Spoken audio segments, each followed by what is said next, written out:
Hey, what's going on? What's up, everybody? Appreciate you tuning in. Uh, Looks like we might have an issue with our Facebook tonight, but got YouTube, we got Twitch up, so we're good to go. Um, Look, it's our early appearance for third member Bella, but obviously I have my co-host with me. I guess co-host, not only Bella, but got Jory from Jory Sports Stories. You guys already know. Jory, how are you doing tonight? I'm doing all right. I've been harassed by this one pretty much all day, but can't complain. I have some things I want to talk about because there's been a lot of things that's been ticking me off. Pluto. Yeah. Got Anthony in here. What's up, Anthony? Hey, Anthony.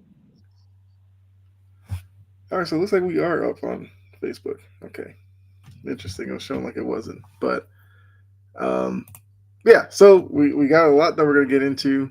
We're gonna talk about some NBA. Well, one team in particular, NFL.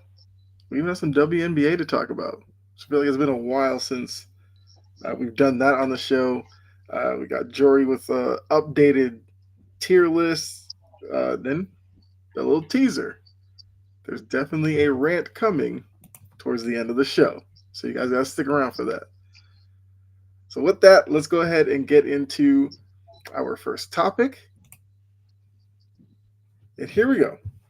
So 2025, we will have the Golden State Valkyrie joining the WNBA.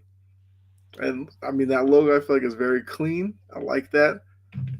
Not so much the team that's coming in 2026 up in Toronto, but we don't have to talk about that right now. Um, I know that we want to talk about, I guess, with the expansion of WNBA, like kind of their strategy and everything like that, you know, because this was something like you wanted to bring up. So, what do you feel about where the league is? I guess looking to expand and everything like that. You fine with Golden State as a choice? What do you think about the logo? Like, how are you feeling about what's going on with the I think expansion it's right cute. now? Yeah. In all honesty, I think it's cute because you got the Golden State Warriors and then you got the Golden State Valkyries. The Mm-hmm. Valkyrie is a female warrior in Norse mythology. I think that's cute.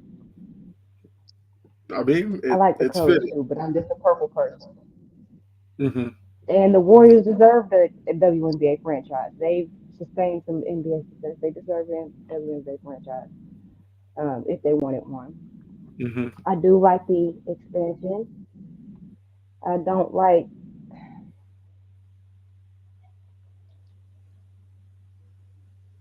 the WNBA is just a messy. It's just a messy place, and I just hate it. I really hate that it's just so damn messy.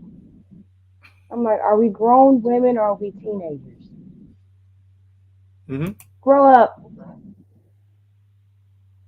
It Yeah. do. It really do. Yeah. I got to get me a jersey, and I know that in the WNBA expansion draft process, because they got to do it again next year Mm-hmm. for the team in Toronto. Um, if you hear paper crinkling, somebody is biting on her toy right now. It's all good. We've already established Bella's the third member. that she's yeah. So it'll be interesting next year to see which six players teams protect. Because I knew Kate Martin was going to end up going. Mm-hmm. She was a first round draft pick, and the Aces could only protect six players. I kind of knew she was going to go, but I was pleasantly surprised with Atlanta being okay parting with Monique Lewis. Mm-hmm. And the way they drafted in this little preliminary draft tells me they're going for size right now, which I'm not particularly too mad at. And Yeah. they still get a first round draft pick in the upcoming WNBA draft to fill out some more. So I feel like they're on the up and up. I just want the league to stop being so ding dang on messy and petty. I mean, it's. I guess it's kind of just an extension of the whole Olympic stuff. Like that was all messy and everything. So Hey, the league is popular now. They're good or bad. They have stars within the league that create a lot of buzz on social media. I do think that the fact they're in Golden State will now open it up to like Curry and those guys showing up and bringing even more attention to Golden State's franchise. We already talked about the logo They wore looking. the jersey. Yeah, I mean, look, the black and purple gives you the whole Black Panther vibe. Like it's all there. I mean, I do wish Toronto had a better name than Tempo, but it is what it is. Their logo looks like old school pacer with, I don't know. It just looks like when you look at this one from Golden State and you look at the Toronto one, you're just like, did the same team not work on the Toronto logo and the name that they did for Golden State, or like what's that about? And Toronto, you had the Raptors. You couldn't have gone like a different dinosaur or You, something like that. Like I don't know. Toronto Tundra was right there, right Yeah, freaking there, yeah. But with they a they. a fire cold logo, something like that. Mm-hmm. You're in Canada, it's cold. Play off of that Tundra. What? Where's that creative director? They need to hire me. Right. We'll see. We'll see what they do with it. I don't know. Oh, Anthony's telling us that Travis Hunter won the Heisman. I knew that. I knew he was gonna get it. Oh, They're I mean, mad that he won the Litnikoff. oh yeah, because I remember Dion was going off about Travis not. Yeah. I mean, hey, you got some hardware. It's all good. I mean, his only competition was probably Genty from Boise State anyway, but Travis Hunter has the following and the storyline makes a lot of sense. So shout out to Travis Hunter. Now we'll see where he ends up in the draft. Maybe he's a Patriot next year. I don't know. We'll see. All right, so I guess wrapping up WNBA before we move on. They have expansion going with shows prosperity within the league. You have the new TV contract coming next year, which I feel like the details in terms of the WNBA are a little bit vague still. I think that they still have their. I feel like they'll probably have a bigger presence on like ESPN Plus and maybe Amazon Prime, but don't quote me on that. I just feel like it'll be good for them because now you'll just know where to go to watch games. Centralized, cool. So if they're going to expand beyond Toronto, like what's a city you think absolutely needs a WNBA team to continue the growth of the league? Or maybe you have two cities. I don't know. Let's think. Detroit? Which they did have one before because they had the Detroit Shock, and then I think Detroit moved to, they might have moved to like Tulsa or something like that. I can see Hmm. that. Detroit, I mean, Detroit fans are very passionate about basketball. That's not a bad choice. Houston? What would you say? Houston fans are always crying about something, whether it's about the Oilers uniforms or about the Comets. Houston, make them I mean, crybabies shut up. the Comets were like a pioneer franchise for the league, so They I could, were. yeah. That one did surprise me that when they folded, but that was back when the league was really struggling with money. Hmm. Okay, so Houston, Detroit, those Uh, aren't bad. Miami, maybe. They could get very interesting with like a Miami name and uniform kind of logo. I Hmm. mean, I knock culture all the time, but yeah, I think Miami would work. I mean, I know Carrington in Connecticut talked about Boston, which being from Boston, I would love to see it. I don't know how. I don't That's know. too close. Yeah, because then a lot of people from Boston go to Mohegan Sun because it's like I think it's like 3 hours or so. If you put a team in Boston, what I do for the Connecticut following. And I don't think the league wants to do that to Connecticut, which Connecticut's another kind of flagship franchise for the league as well. The only way they would probably Milwaukee. do that is if they moved Connecticut to Boston. I don't know if they want to do that either. So maybe down the line, like if they're like blowing up and they need like 30th team, maybe. But I kind of think for Boston, you just have to live with Connecticut right now. Milwaukee.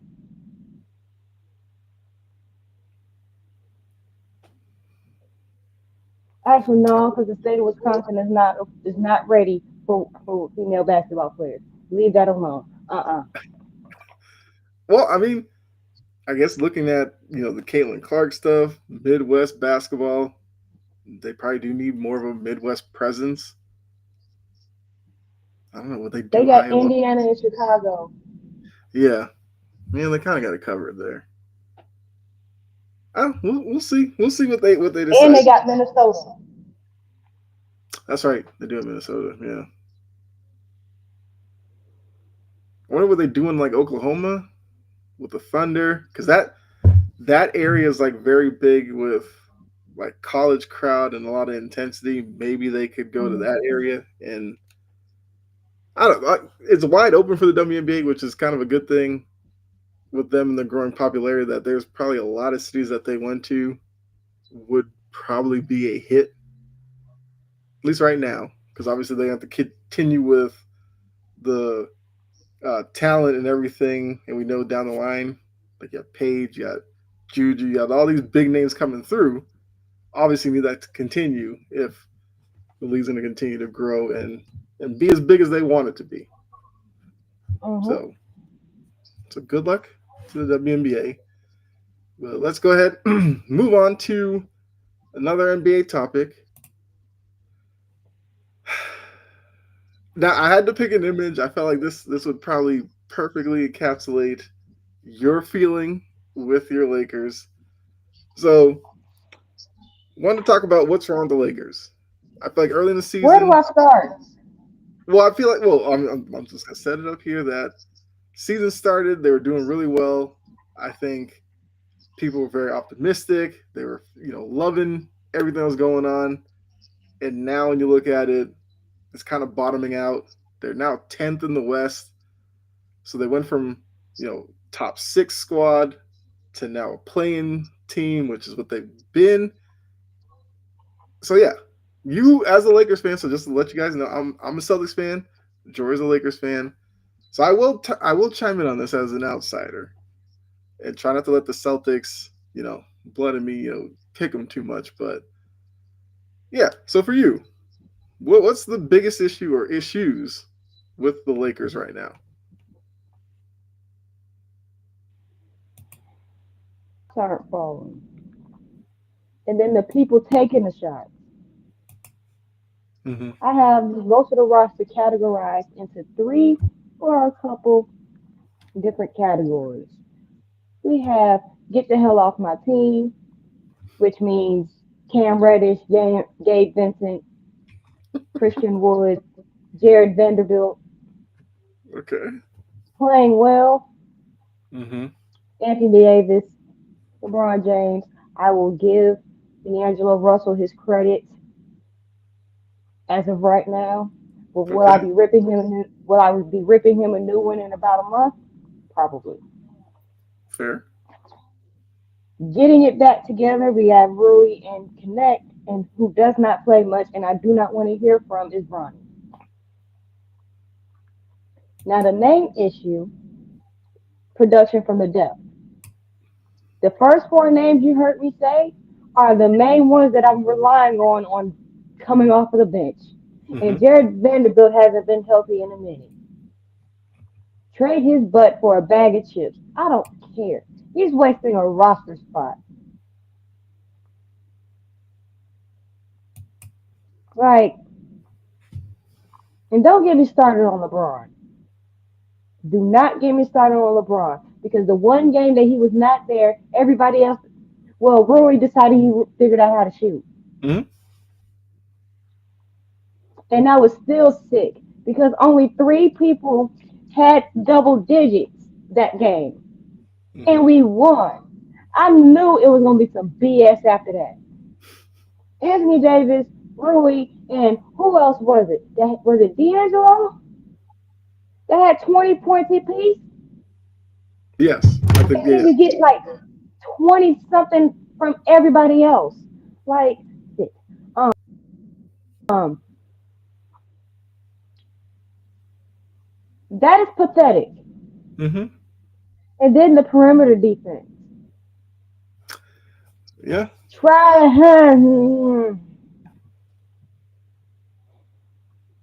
I get tired of that. I'm Okay. like, I feel like JJ's doing fine with what he has. He don't have much. If we're gonna be completely honest, he don't have much. Trade Cam Reddish for a pack of crackers. Get Gabe Vincent off my team for a pack of CDs that don't nobody use no more. Christian Wood can go for a 2008 Honda Accord for all I care. And Vanderbilt, he can get shipped off back to Vanderbilt. That's how I feel about that. I will give credit to Christie Hmm. for stepping up Okay. in place of Austin Reeves because he's been hurt and I know he has to work his way back into shape. Hmm. Um,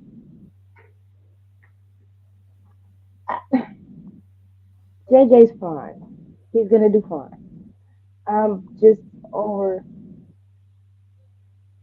the BS on the defensive end. Will we Okay. stop looking like dead weight when it comes to perimeter defense?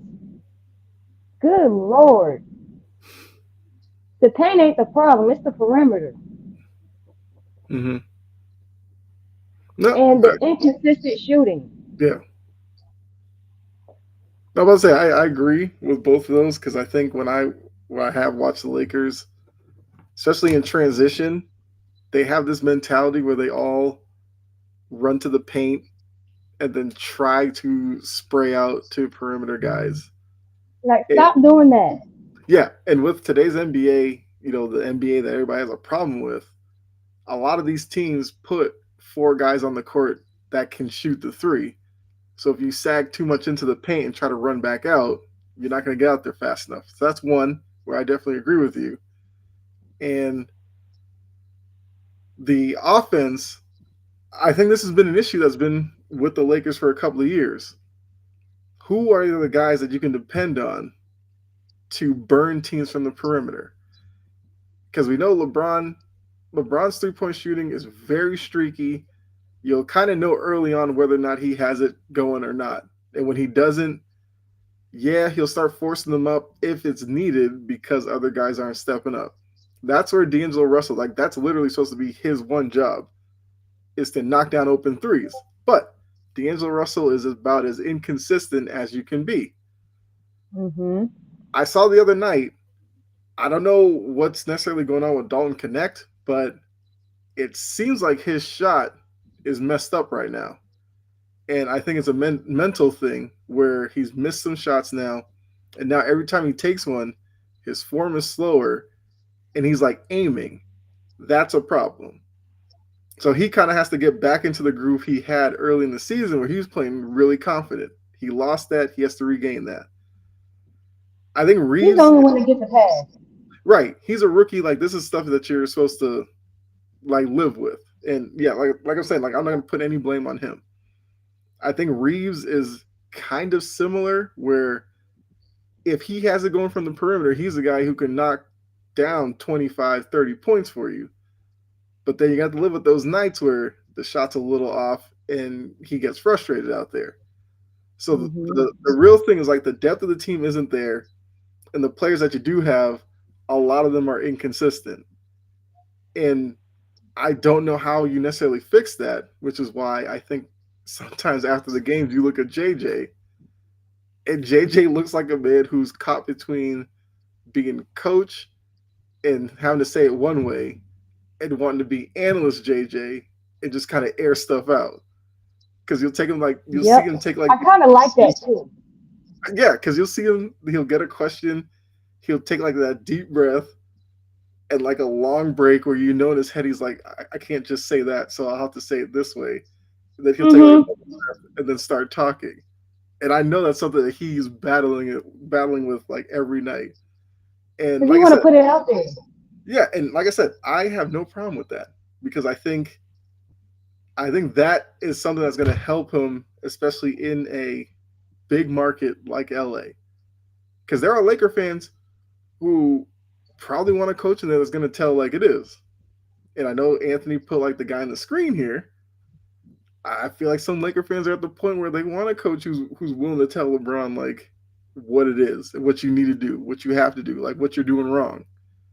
And I think JJ kind of has that built in.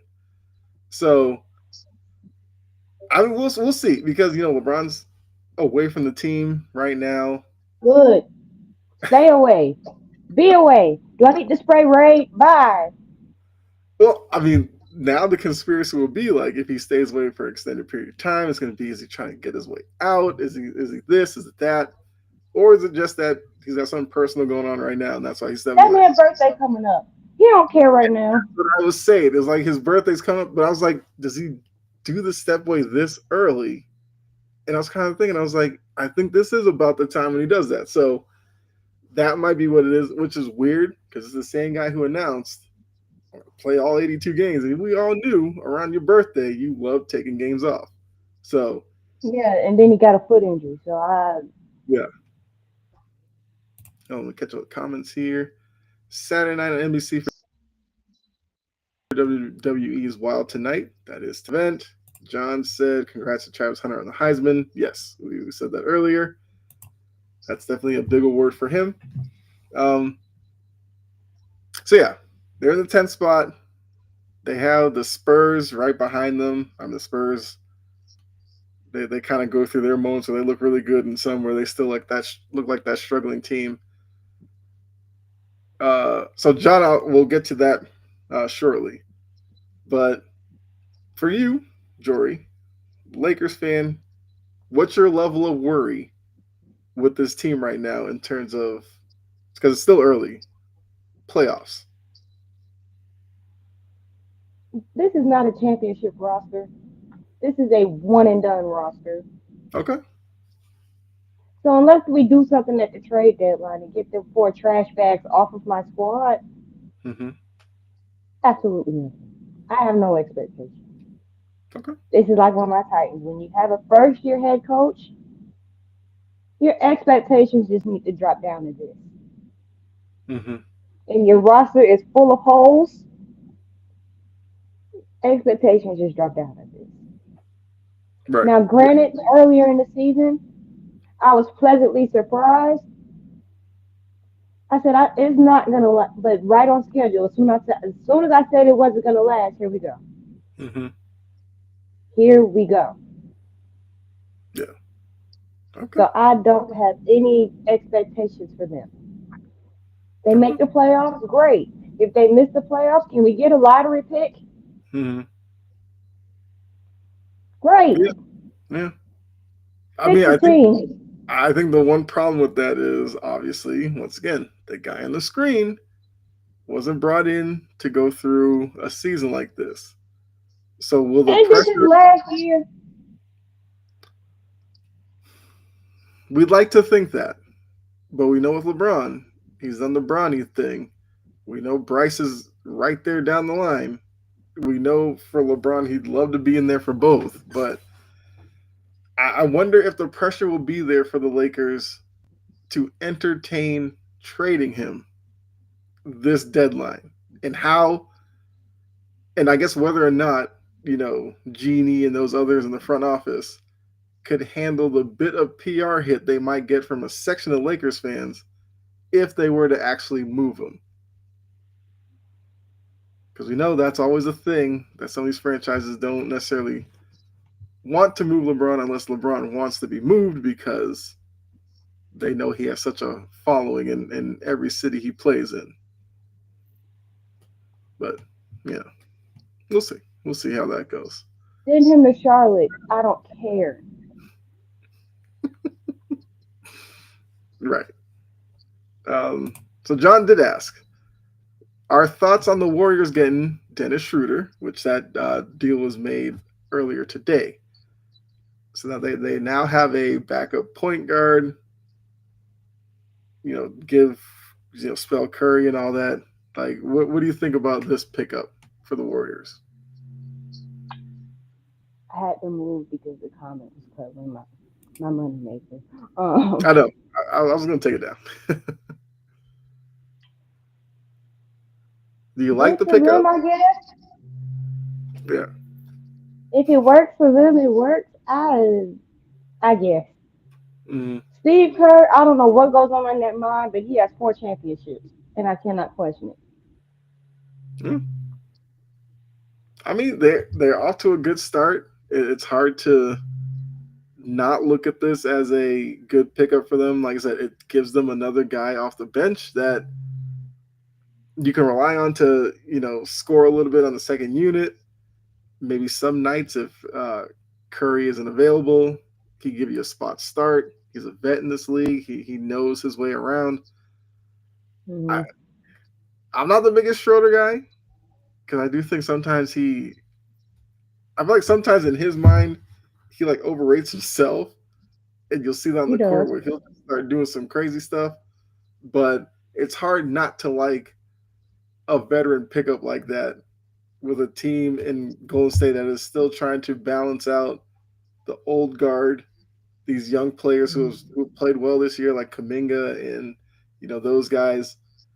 Schroeder isn't. I don't think Schroeder's like that old, even though he's kind of been around for a while. So I gotta say I like the pickup. Well, we'll have to see obviously how he plays in their system and everything like that. But yeah,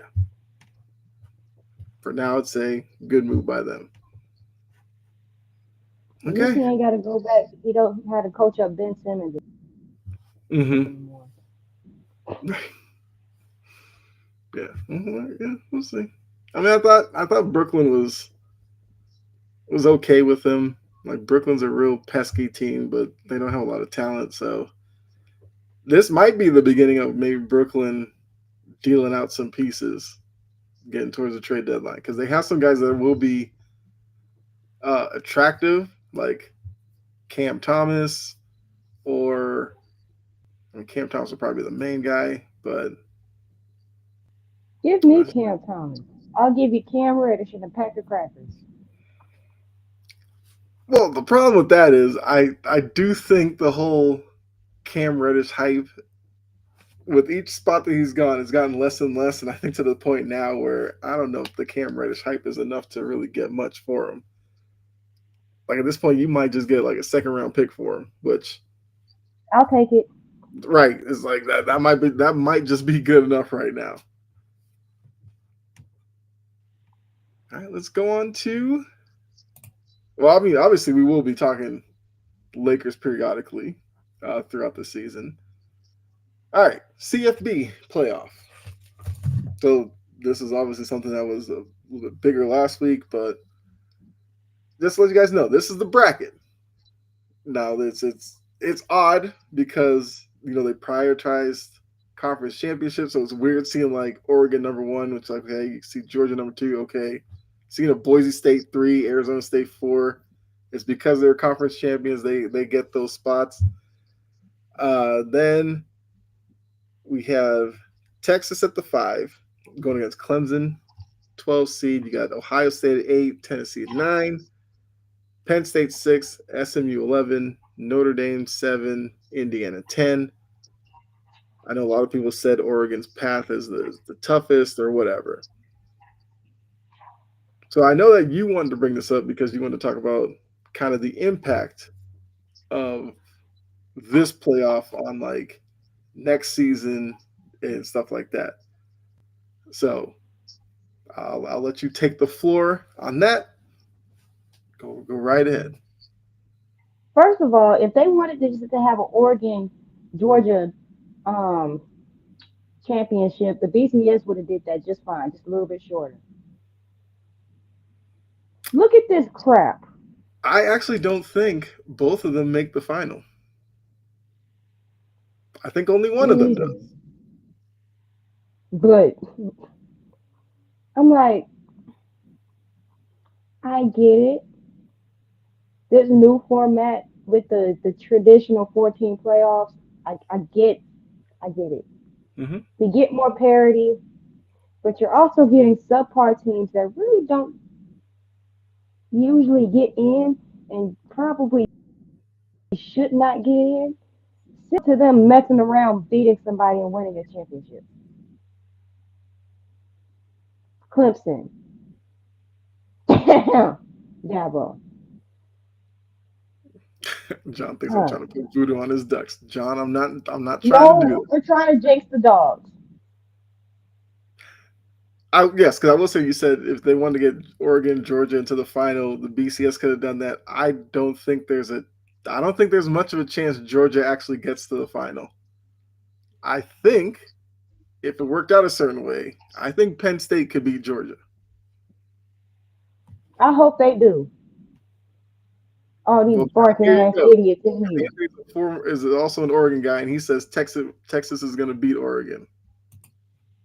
So John and Anthony, I y'all live can in work Georgia. I'm tired of these barking idiots. that out. I'm like, good God.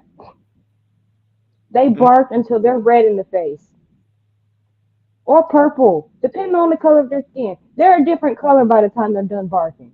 Mm-hmm. They're annoying, and they shouldn't be in there anyway. But Texas couldn't handle its business. Texas could not handle its business. All Texas had to do was beat the crap out of Georgia, and they could not do that. Just like all SMU had to do. No, all Clemson had to do was finish whooping their butt. But Dabo let SMU hang in there for a reason. He blew that damn lead for a damn reason. He did it on purpose.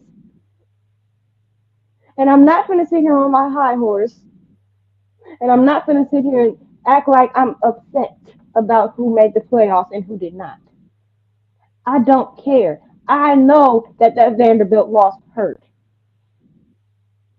Oklahoma, it is what it is. Mm-hmm. I do think that's a key point you're making because I think it's good to establish that yes, you are a Bama fan, but you also understand why Bama's not in the playoff. Like you're not I one of the Bama know. fans. Yeah, you're not one of the Bama fans that's like, oh, we should be in no matter what. Like we're Bama. Like we don't take so and so over us. Like they shouldn't be in. Just wanted to reiterate that. But the thing I'm upset about is not the fact that they're out. It was the reasoning behind it. Mm-hmm. So I feel I'm gonna say it in a way that kind of makes it kind of clear. It's BS because if they're sitting the college football, whoever that blind bastard, the playoff director Okay. said what he said about strength of schedule not mattering and da da da da da da da, and we value da da da da da, when that usually wasn't the case. This inconsistent what are you recipe of what they're looking for and how they pull these teams together is what's killing me. Mm-hmm. Because by the standard recipe, by the standard computerized recipe that the BCS went through, if we took that recipe and put it with the playoffs, do you think SMU gets in? Do you get Boise? Do you get Arizona State? No. Mm-hmm. Should they probably be in? No.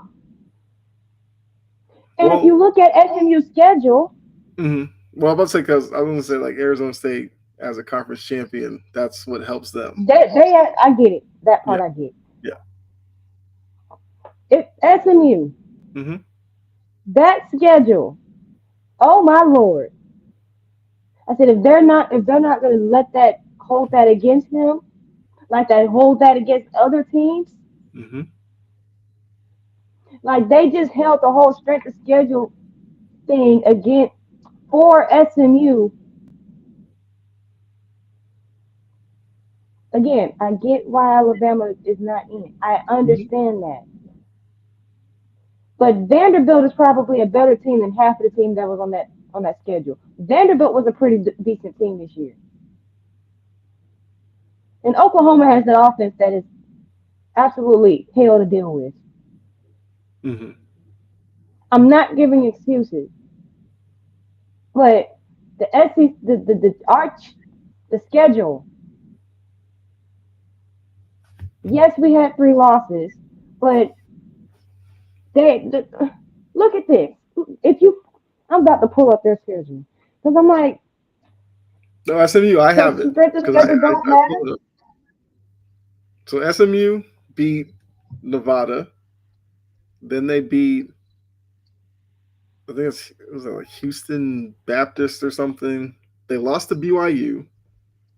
They beat TCU. They beat Florida State. Beat Louisville. Beat Stanford. Beat Duke, Pittsburgh, BC, Virginia, California, and then lost to Clemson. What was the So the combined BYU record? loss, the BYU loss was a ranked team. Other than that, that was the only ranked opponent that they had. And we had three, and we had a top 10 win. But they went for SMU to get in based off of they appeared in the championship with a soft ass record like Sharman. Really? Hmm.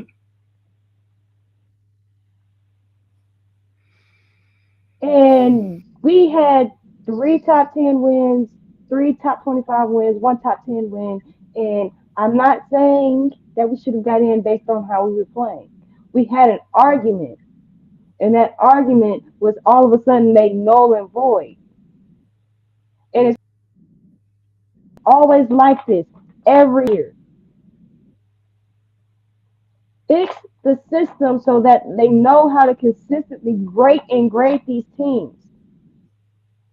We can't sit here and put an emphasis on out of conference scheduling and strength and then completely disregard it when it comes down to the committee. Hmm. Can't do that because what's going to happen is these teams are going to start looking at these schedules differently. They already looking at them different. What's the point of scheduling big name schools if that's not going to help you? Give me Bishop Sycamore and FAMU. So I'm like, that's the precedent that was set. We cannot sit here and disregard, look at somebody going on a Cinderella team, on a Cinderella run in a weak conference for a better team because of the record. If that's not what has been traditionally been set apart. I'm like, and if they were like the ACC. Well, the ACC has been weak since I've grown up. The ACC has been weak. They're on their last leg. They have notorious crybabies who have been, for the most part, irrelevant. The whole deserving mantra because of the conference championship appearances is exactly the reason why we got TCU versus Georgia. And y'all called that crap boring. Like, let's be consistent. And whoever cries doesn't need to be crying. Build better programs. Get your ass in the field and play. Be consistent about the grading system. I Sorry. think that's very fair. Very fair. Um, all right. So when I looked at this, and knowing that you obviously support Bama, I thought the easiest way for Bama to get in would have been SMU beat Clemson. You kind of take Clemson completely out of the equation. Bama gets in. The minute Clemson won that game, I said it's now a conversation that may not necessarily go Bama's way, but I was kind of like you thinking that because of previous uh, committees, if it's close and you're looking at Bama or an SMU, they normally lean towards the bigger name school. So I do think, in the grand scheme of things, them leaving Bama out works because it now gives ACC teams or any other conference that's not Big Ten or SEC the mentality that if we win enough, they'll put us in. No matter if we have Bama behind us or South Carolina or Miami or one of these bigger brands, they'll put us in. So that's one. Two, I definitely agree with you where this isn't like NFL where schedules are pretty uniform. You know who you're going to play. You're going to basically play the same schedule as other people within your division. College football is not like that. The only thing they have in common is they play within the same conference. But even with that, not every team plays the same opponents in conference as other teams. So some people will get a stronger schedule than others, and non-conference is a free for all. It's Wild West out there. Like you can Mhm. schedule Citadel, UMass, and bottom feeders. Some teams it works for them because it's just wins. Other teams they have to do more. So that's also a problem that college football has when it comes to this, and it comes down to last week of the season. How do you really evaluate Team A versus Team B? I think the third thing is because you are dealing with a committee. There's a human element to it. I know they're not supposed to technically be biased with their arguments, but it's hard to think that a room of human beings, some bias won't get into certain arguments. So it's almost like, does college football have to go back to the computer with the expanded playoff? Because at least with the computer, you program it to crunch numbers on these teams and then spit out a top 12 or whatever. I guess that might be possible to program it that way. I think the problem that we had before was we never knew what the computers were computing or how much they were weighing certain things. So I think if you went back to the computer and the NCAA, which this is difficult to expect them to do, were transparent with the process, I, I feel like everybody I feel like nobody would have a problem with that. These schools would know, like, oh, the computer likes strength of schedule, we'll schedule tougher games. If the computer's like, we're going to weigh conference finish over so and so, fine, we'll schedule this way then. And then that would eliminate a lot of this. So once again, like you understand why Bama's out. I can understand why SMU is in, obviously. I know John's talking about Indiana, who they played all year until OSU. Part of Indiana may just end up being that they're a nice story, which, fine. Because I also think when you look at college basketball, like college basketball, if they saw this, college basketball would be fine with it because college basketball's like mentality is different. For college basketball, it's like, give me upsets, like give me as many upsets as you want. For some reason, the college football crowd hates upsets when it comes to playoffs. Like Mhm. there are legit college football fans that if SMU upset Penn State, if Indiana upset Notre Dame, they'll say like the whole season was worthless. I'm not one of those with that mentality. I think that's wild, but I think that's what it turns to. And then the same crew, if it's nothing but like if the Final Four ended up being Texas, Oregon, Penn State, Georgia, then they'll say 12 teams is too much because we just have the big boys anyway. So for college football, it's really hard to satisfy college football fans. That's something I've learned a lot since moving to the South, where it's a bigger deal than up north. So I think in the grand scheme of things, I think the committee did okay with this group. Like I said, they weren't going to make everybody happy, but I just think going forward, they just have to do a better job explaining things. I agree with you. A lot of times when they go to those committee members and throw questions at them, those committee members do not do the process justice. they kind of make it more complicated. They So make it worse.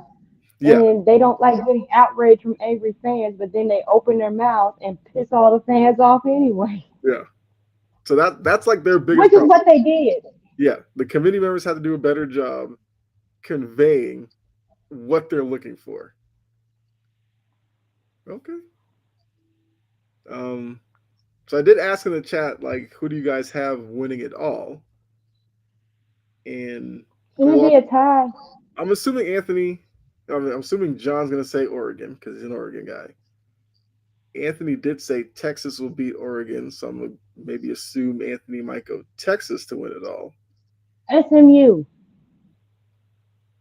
I mean, if you want to see college football fans completely lose their mind, yeah, if SMU wins it all, college football fans will not know what to do with themselves. Or I'm Indiana. saying If that to Indiana be wins it petty. too. Yeah, I'm saying that to be very petty. SMU. Go all the way. Prove right. your Cinderella run. Yeah. Bunch of jabronis. That's what I'm saying. Look, if you root for chaos, you want SMU to win it all. Anybody but Georgia. I can't stand that smug. I love Kirby Smart. Hmm. But anybody but Georgia, because I can't stand their fans. That's fair. So John has Oregon, Notre Dame national title game with Oregon by 6. Anthony Notre says Dame plays win it all Indiana. Ohio State. Yes, Ryan Day needs a good showing in the playoff to keep his job. So Tennessee's gonna be a tough matchup. He obviously has to win that. He's walking into a butt kicking. Hmm? Ryan Day is walking into a butt kicking. Yeah. Well, he has to beat Tennessee number one against I Oregon. don't think that's gonna happen. I kind of don't either, but I feel like that's what he needs. That's what he needs. Oregon, to be honest with you, he probably needs to beat Oregon to keep his job. If he makes the semifinals, I think he gets another year out of it. I don't know if that happens. Also, you guys in the chat, uh, ESPN does have like a college football bracket contest thing. I'm willing to fill out a bracket, create a group for you all to like join in and see if you can predict it better than me. I'm willing to do that if you guys want to do that. I'll wait like after the show. I'll do one and post it up on Integrity Sports Network, and then you guys can join in or not. I'm too bitter to do it. I mean, you should do it and just put SMU to win it all, just to you know, just to shake up the algorithm of the ESPN. Anthony says, "Who cares about Right, Notre Dame's?" Anthony. Who cares? Right. Who But cares? I kind of thought the way that the committee put this, in that you can only be a top 4 seed if you win a conference championship. I thought that was them testing Notre Dame to see how bold they were going to be with this independent status. And as Notre Dame has shown, they don't care. They are fine being a 5th seed at best.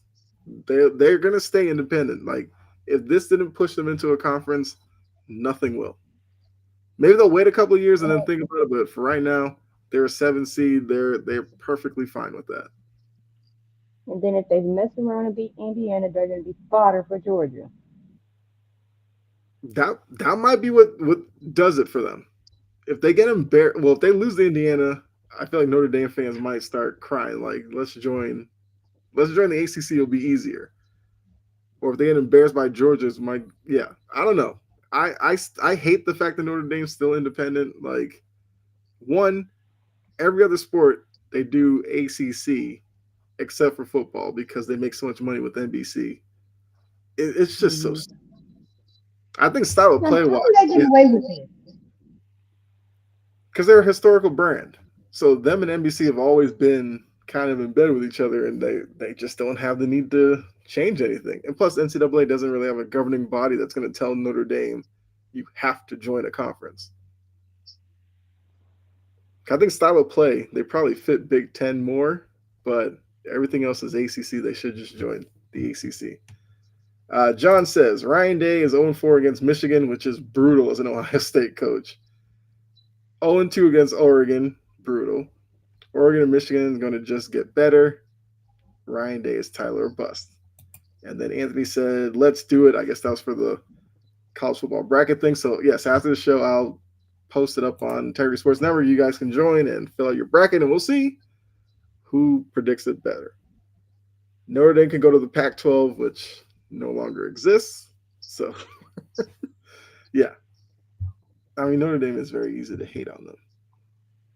So I did find this as an interesting exercise along with this. I don't know how well this comes through, but basically somebody took the 4 teams that I guess had the biggest claim for not making the playoff and put up a blind resume to, I guess, get people to try to guess who is who and which team had the biggest gripe for not making it. So if you can't see it, I'll quickly. Yeah, because I'm gonna end up putting my whole face in the camera trying Yeah, to see. I got you. All right, so Team A went 10-2, ranked 14th, strength of schedule of 55. So the biggest things for them, lost by 4 points to their only CFP ranked opponent. So they had 0 CFP ranked wins, and against teams with a winning record, they went 3-2.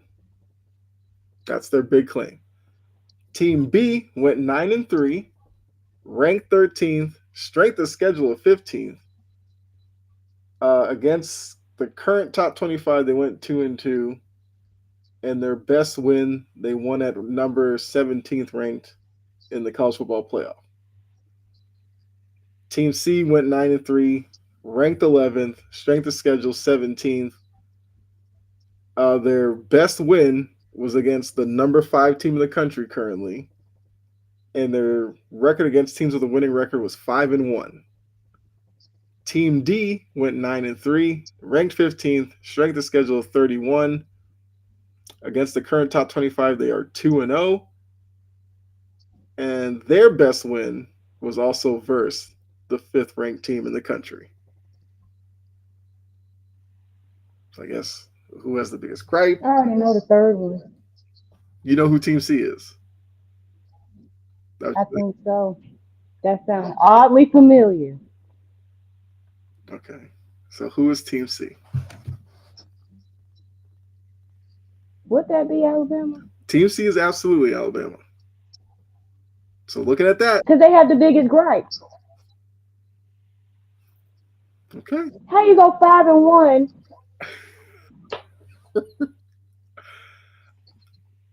Yeah, they're 5-1. Strength of schedule is 17, which I mean, Team B strength of schedule was 15th, and they have the same record. Yeah, 5-1. Team B went 3-3. Now, Team B went 4-1 in road neutral games. Alabama was 2-3 in road neutral games. So, okay, so you do. So you knew Team C was Alabama. Do you have any idea who the other 3 teams could be? One of them is one of them is Miami. So Anthony thinks Team B is Miami. Yeah, because they ruined their loss by SMU by Syracuse. And John thinks D is Navy. So I will say you're both wrong, actually. Team B is not Miami. Miami was 10-2. Miami is actually. So they team Miami's Team A. So they're the, I knew it. They're the worst strength of schedule out of the 4 teams here. And 0 CFP ranked wins. But a lot of Miami fans. Is South Carolina 9-3? It was South Carolina that was strong. So you're saying South Carolina is Team B? Yes. South Carolina is Team B. Yes. I know the 2 biggest crybabies that's been getting on Bama's ass ain't talking. So if you're South Carolina, your strength of schedule is a little better than Alabama. You have the same record. Bama's point differential was 18.3 points. South Carolina was 13.8. South Carolina's 2-2 versus the top 25. Alabama was 3-1. Let's see. Point differential in those games as well. Alabama was a +9. South Carolina was a -4.8. And Bama's best win, fifth ranked team. South Carolina was the 17th ranked team. So yeah, if you're Bama, you're like South Carolina, you can kind of step aside as well. So Team D, who is Team D? John guessed Navy. It's not Navy. Name it off. I like this. Name it off. Hmm? I said I like this, and I'm thinking it's either Okay. God, So once again, is it another SEC team? strength of schedule 31, went 9-3, ranked 15th. He says it is SEC's team. Hmm. It is also an SEC team. Is it Ole It Miss is Ole Miss, yes. with Crybaby Lane and them fake injuries? Yeah. So if you're looking at these four teams with just a blank resume, if you know somebody who's a Bama fan that's whining about it, they have the biggest case out of these four teams. Anthony said, I hope Team D is not Colorado or Illinois. It's Ole Miss. It's Ole Miss, yes. So there you go. I went 4 for 4. Yeah, the South Carolina one was a big one that you picked up on. So, Yeah, because I know they've been crying the most. yeah. I think Miami's kind. They've been doing the most whining. I think Miami's kind of quieted down a little bit, but yes, South Carolina, Ole Miss, like they are livid about it. I mean that loss to Syracuse should have shut Miami up. Yeah, the back-to-back for Miami losing Syracuse and Georgia Tech did not do them any favors. I know Georgia Tech hung tough with Georgia, but just the way that Miami lost the Georgia Tech game was brutal. And then the turnaround losing Syracuse, yeah, that eliminated them. Their best bet would have been if they had lost those two games and still made the ACC title game, they might have had a chance. But once because they went from fifth ranked, undefeated, to just fumbling the bag at the end. So yeah, there was no chance. John said thought it was FSU, which obviously is a shot at them from last year, where yes, this kind of happened to them. They were crying. Yeah, which I understood with them because they were told by the committee like, oh, your quarterback got hurt, that's why you didn't get in. I remember watching Ohio. I kind of understood. I watched an Ohio State team with Cardale Jones come off the bench, and they went on to do great in the playoff. But not every team's the same. And then the committee set them up for absolute failure Mm-hmm. to get them versus Georgia, who was also mad that they didn't get it. They didn't get in either. Yes. They set them up for fodder. And plus, the way this season went for Florida State doesn't really help them in any way for last year.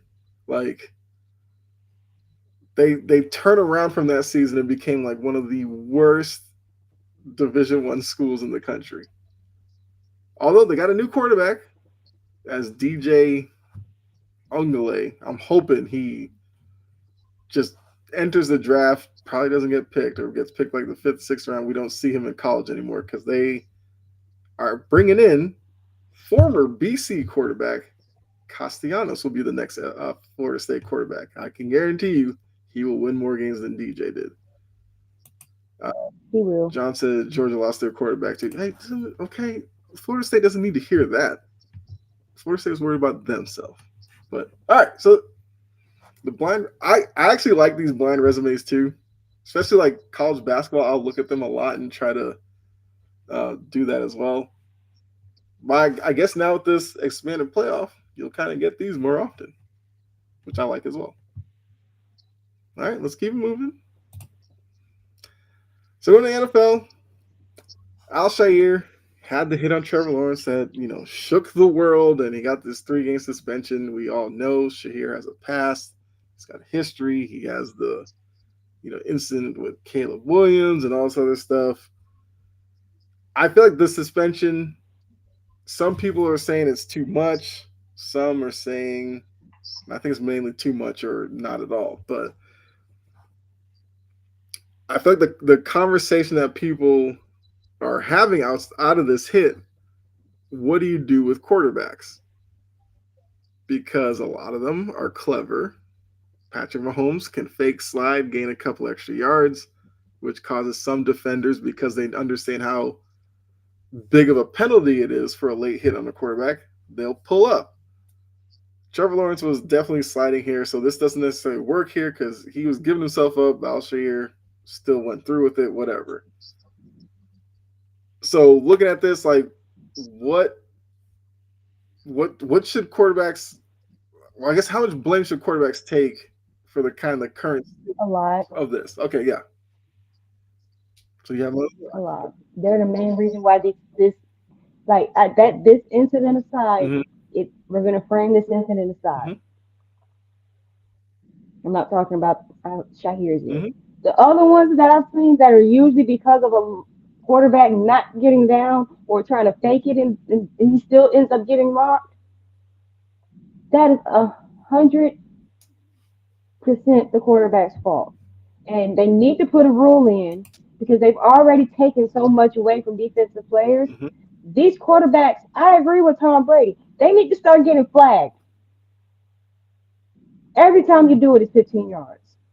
So I guess the question, Every I guess the time. question would be, what would you call the penalty? Unsportsmanlike conduct. That actually would be, that actually would be what it would have to be called. Yeah, He faked the slide, 15-yard penalty. Repeat second down. I mean, that's not. I mean, if you really wanted to punish Mm-hmm, him, give him a loss of down and the 15 yards. Stop that. You already had these rules tailored to mm-hmm. you so you don't get hurt. But now y'all want to be slick. No, stop that bull. And if you fake slide, loss of down and 15 yards. I'm tired of it. What is this, kindergarten, John? Ooh, I'm going down. Don't hit I me. would have to look this up, but John saying possible What? rule would be quarterback raises his hand before going down to, I guess, alert the defender that they're going down. I feel like that's too far. I thought What is I this? thought with hits like the Al-Shaair one, I thought that would change quarterbacks' mentality going forward because these linebackers, these safeties, like when they get ahead of steam going, like they are punishing quarterbacks. So I always thought that like the Joe Flacco hit where he got hit by, I had the linebacker's name like in the front of my mind, but I forget. But he got hit. Helmet comes off, bloodied ear. He's clearly concussed. We've seen Tua with the hits that he's taken. I thought we were going to get to a point where quarterbacks were going to be sliding like 2 yards too early. You'll get fans booing them for being wimps and all this kind of stuff. Which if I'm a team, I'm like, I don't care if you slide early. Like, we're paying you to be out there. I don't need you taking a late slide anyway with some of these guys. Like Al-Shaair, big hitter.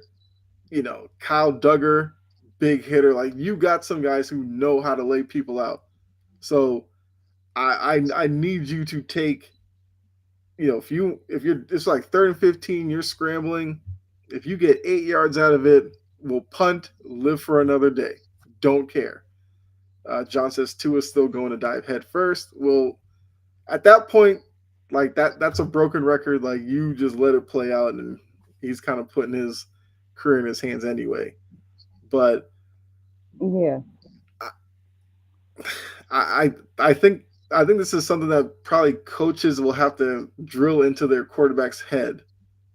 Slide early. Don't worry about playing bully and trying to gain that. I want them to take that out the game completely. Mm-hmm. Just like how they took out hip drop tackles and all of that stuff. That fake slide crap, they need to take it out. Stop doing that I feel crap. like that's probably gonna. Because if quarterbacks aren't going to I feel like if anything, protect that'll themselves, be something. Fake slides will be gone. yeah, if the quarterback isn't going to protect themselves, that means we got to protect them. Mm-hmm. And it's too much. It's unfair to ask for defensive player to maintain that level of physicality and stop on the drop of a dime. Mm-hmm. That's too much. That's how you tear your knee out. That's how you tear an ankle out. Tear your ankle up. That's how you get Mm-hmm. hurt. So I'm like, yes, I'm faking a slide. It should be a 15-yard penalty and a loss of downs. Yes, because a late hit is 15 yards. Yeah. Roughing the passer is 15 yards. Hmm. So you don't think that trying to be slick and faking a slide, trying to throw the defense off bounds shouldn't be a 15-yard penalty? Hmm. Knowing that they're coming at you, and then you want to do all of that because you think you're Harry Houdini? Yeah. I mean, Like, yeah, yeah, 15 yards. yeah, it's definitely reached the level that the league has to do something, and whether or not it is a 15-yard penalty or whatever. Uh, okay, so Anthony said, "You get paid more than the whole team. You're gonna take this hit." Okay, and But they don't. John kind of brought up, like you said, you Never have to do mind. something because now the hip drop tackle is being enforced. So I think Anthony's point was like you're on the football field, you have all the protections, like you get hit, you get hit. So I think Anthony's probably like defenders like take the flag away from them, which they'll never go back to that because They're not going to do then that yeah, then guys are because if you're laid going out, to have that get type laid of tape roughing the passer out, out. you know how many bogus ass roughing the passer penalties we get? Yeah. Hmm. And then they're finally starting to review these damn penalties. How many years have we been crying about that? Hmm. You can replay a touchdown, you can replay this, that, but you can't replay what something could be roughing the passer, what it couldn't be. Hmm. Glad that they're doing it. Yeah. And it may have to extend into plays like this as well, because I think maybe a medium would be if the replay booth determines the quarterback took a slide late, then maybe you just pick up the flag. And yes, you may have a quarterback that's hurt, but you have to just be like, Yeah, you slid but you late. slid late. I'm sorry. So maybe that's where they end up going with this. Like they put this as part of the if it happens, you guys upstairs look at it real quick, let us know. Did the quarterback slide soon enough? If it was a late slide to you, we'll pick the flag up and we keep it moving. That way, the defenders, yeah, they may have to think a little bit about if the guy's sliding early, not to go ahead with the hit. That's kind of their mentality anyway, for the most part. So this is something that has to be something has to be done for it. So we'll see what the league decides to do because obviously you don't want quarterbacks getting laid out week in and week out. But these defenders have been since little kids taught to chase Hit. down the ball carrier and get them to the ground. It's going to be difficult to take that out of their mentality. So something will be done. I will say, teetering back to this specific situation, the reason why Yes. he got 3 games is because he was warned 7 times and fined 7 times before this. And then he wanted to act a damn fool getting off the field. Now, granted, I understand him going back at Evan Ingram. I also understand Evan Ingram trying to sucker punch him in the first place. Mm-hmm. Right. So he took his helmet off and wanted to fight the entire Jaguars. That's why he got 3 games. His history and the melee that happened after. The fact that he can just get off the field in peace. Right. And he probably got 3 games for showing his you know what on social media. Right. Yeah. And if that hit wasn't even that bad, that hit was out in bounds. What he should have got suspended for was the one on Tony Pollard that was 2 yards out of bounds. Mm-hmm. But it happened to the Titans and don't nobody care. So that's neither here nor there. Yeah. Also with Pollard being a running back, it's viewed differently as well. Okay. Don't mean you So should be getting hit out of bounds. right. But I definitely do agree with you. Shaair, the suspension was most likely coming down. I think most people were just waiting to see how many games it was going to be. And to be honest with you, 3 games, I don't have much of a problem with that. Like, I don't think it's going to I change will necessarily how he say, plays, but You got to take the suspension on this one. Let him come back in week 18 and lay Will out like that and see if somebody don't whoop his ass. Hmm. If there's not a fight, if he do that to Will or anybody else on my team and there's not a fight, I don't care he was on the team last year. There should be a fight if he do that type of crap to Will. I'm sure there will be. Like, I'll be no, watching. no teammate wants to see their quarterback laid out. And a lot of these offensive linemen are love playing on the edge anyway. So, like, they're ready to throw hands at somebody. Anthony said the faces of the NFL are quarterbacks. Yes, that's why this hit's going to force the league to do something during the offseason.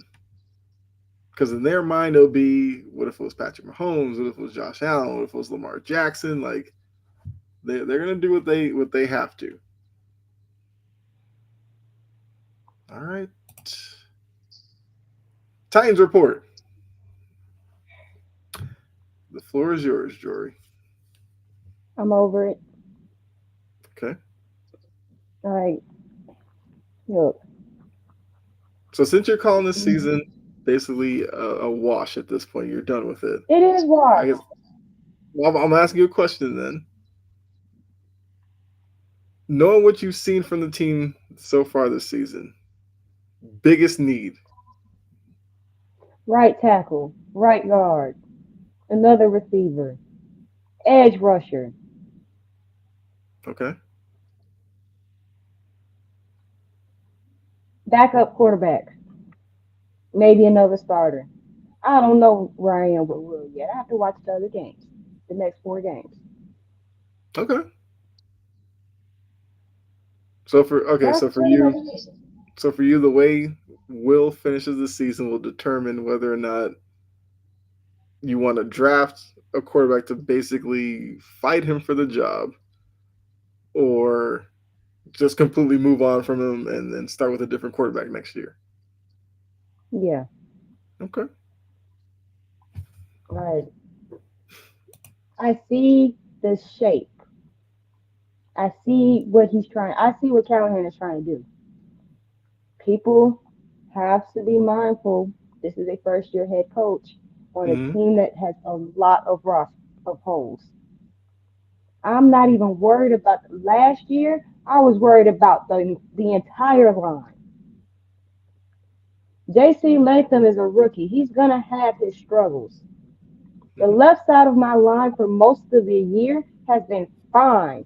It's the right side that's been a hot ass mess with Nicholas Petit Frere and his inconsistent self with his bad footwork and he can't set a pass.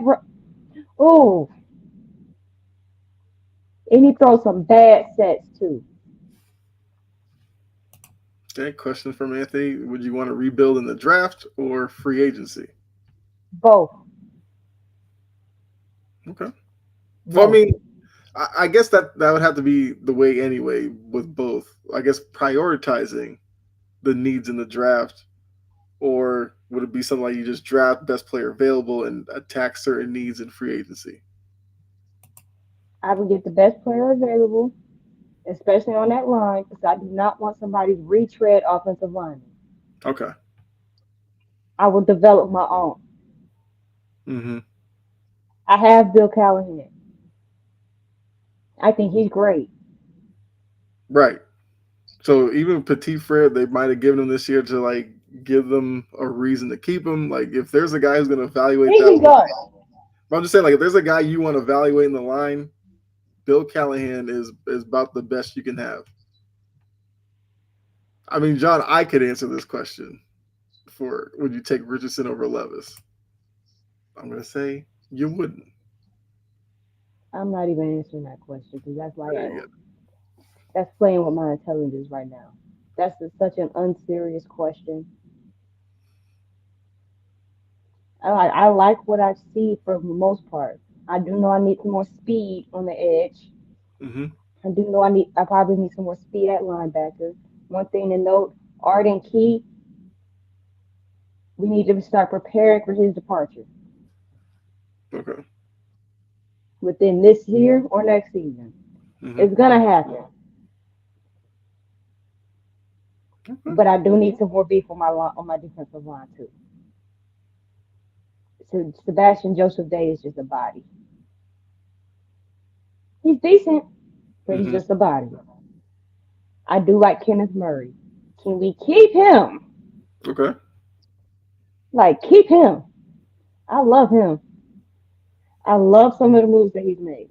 They've Hmm. made. The red zone defense needs to improve. But again, with better personnel, you'll get better results. Denard Wilson is doing great. Tavondre Sweat is doing pretty good. Hmm.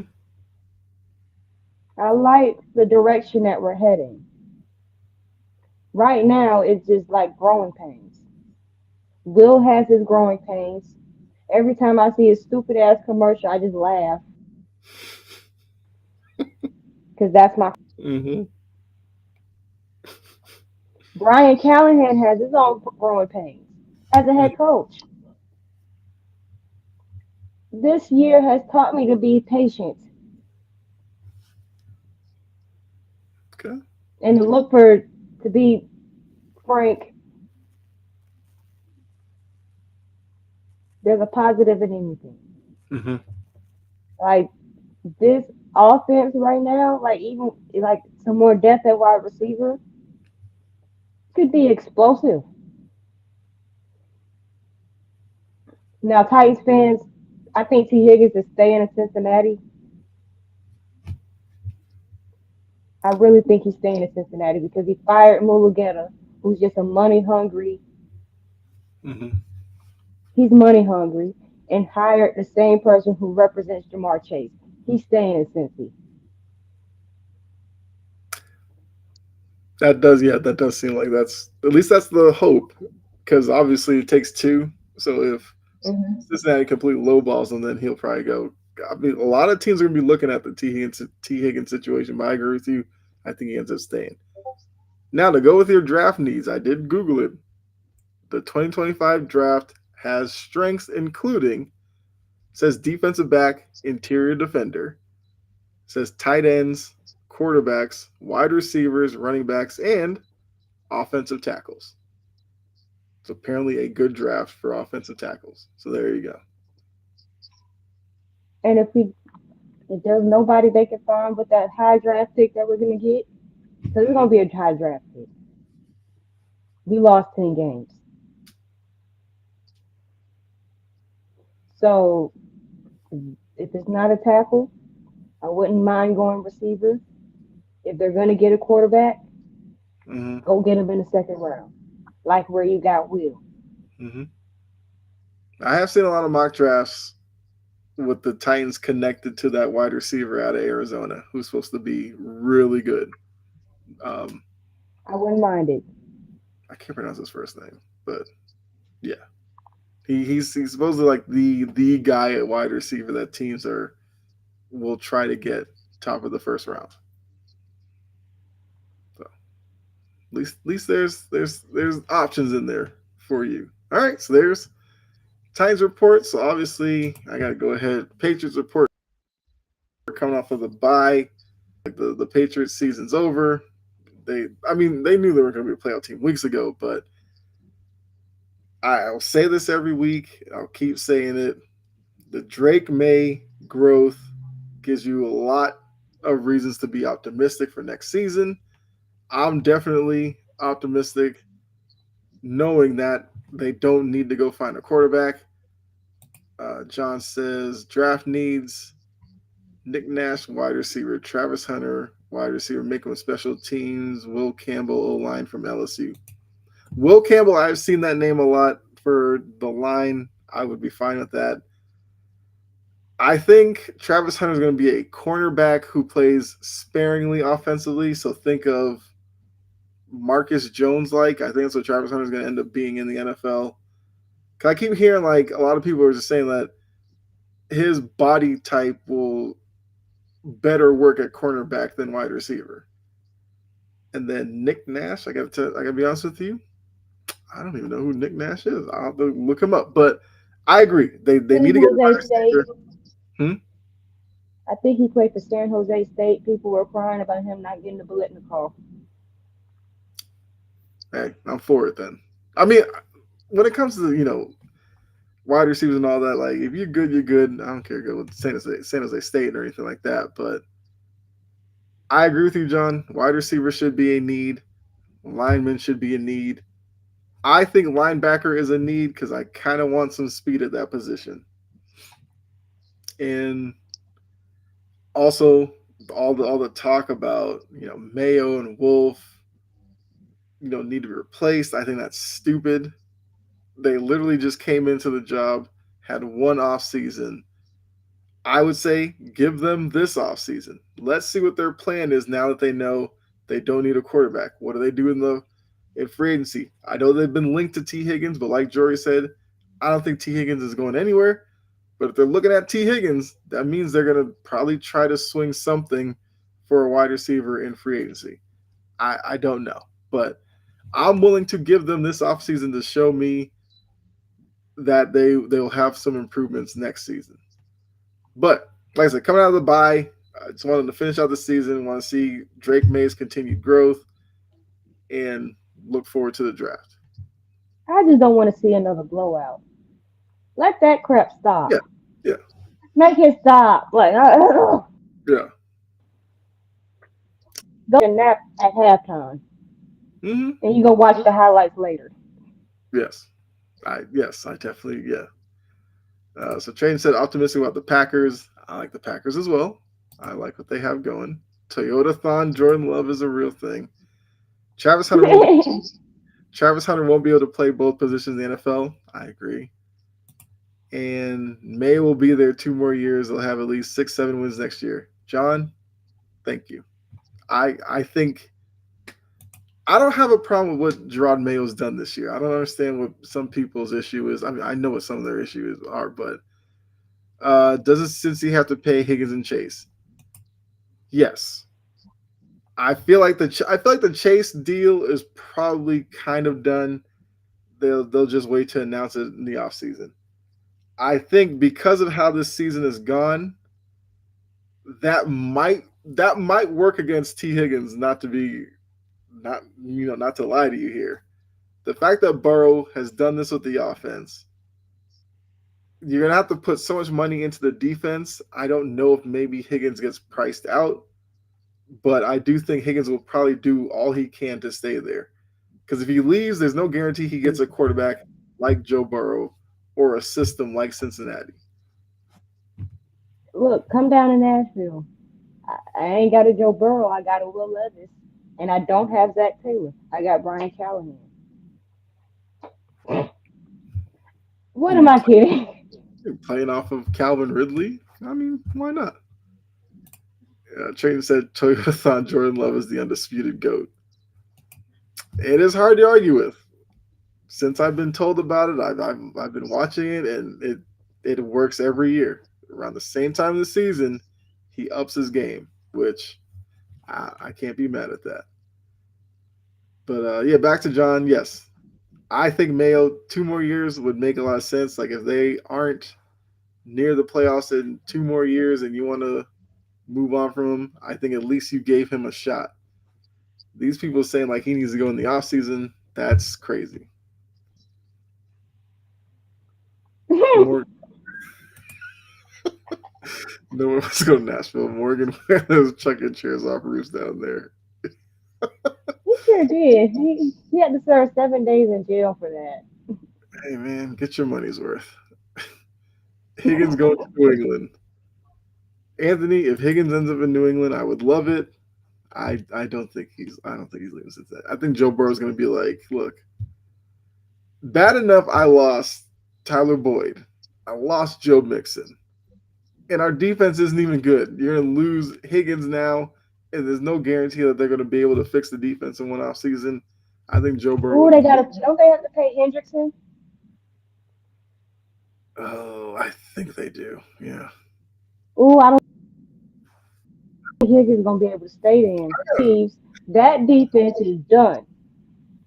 I got to see what their cap looks like.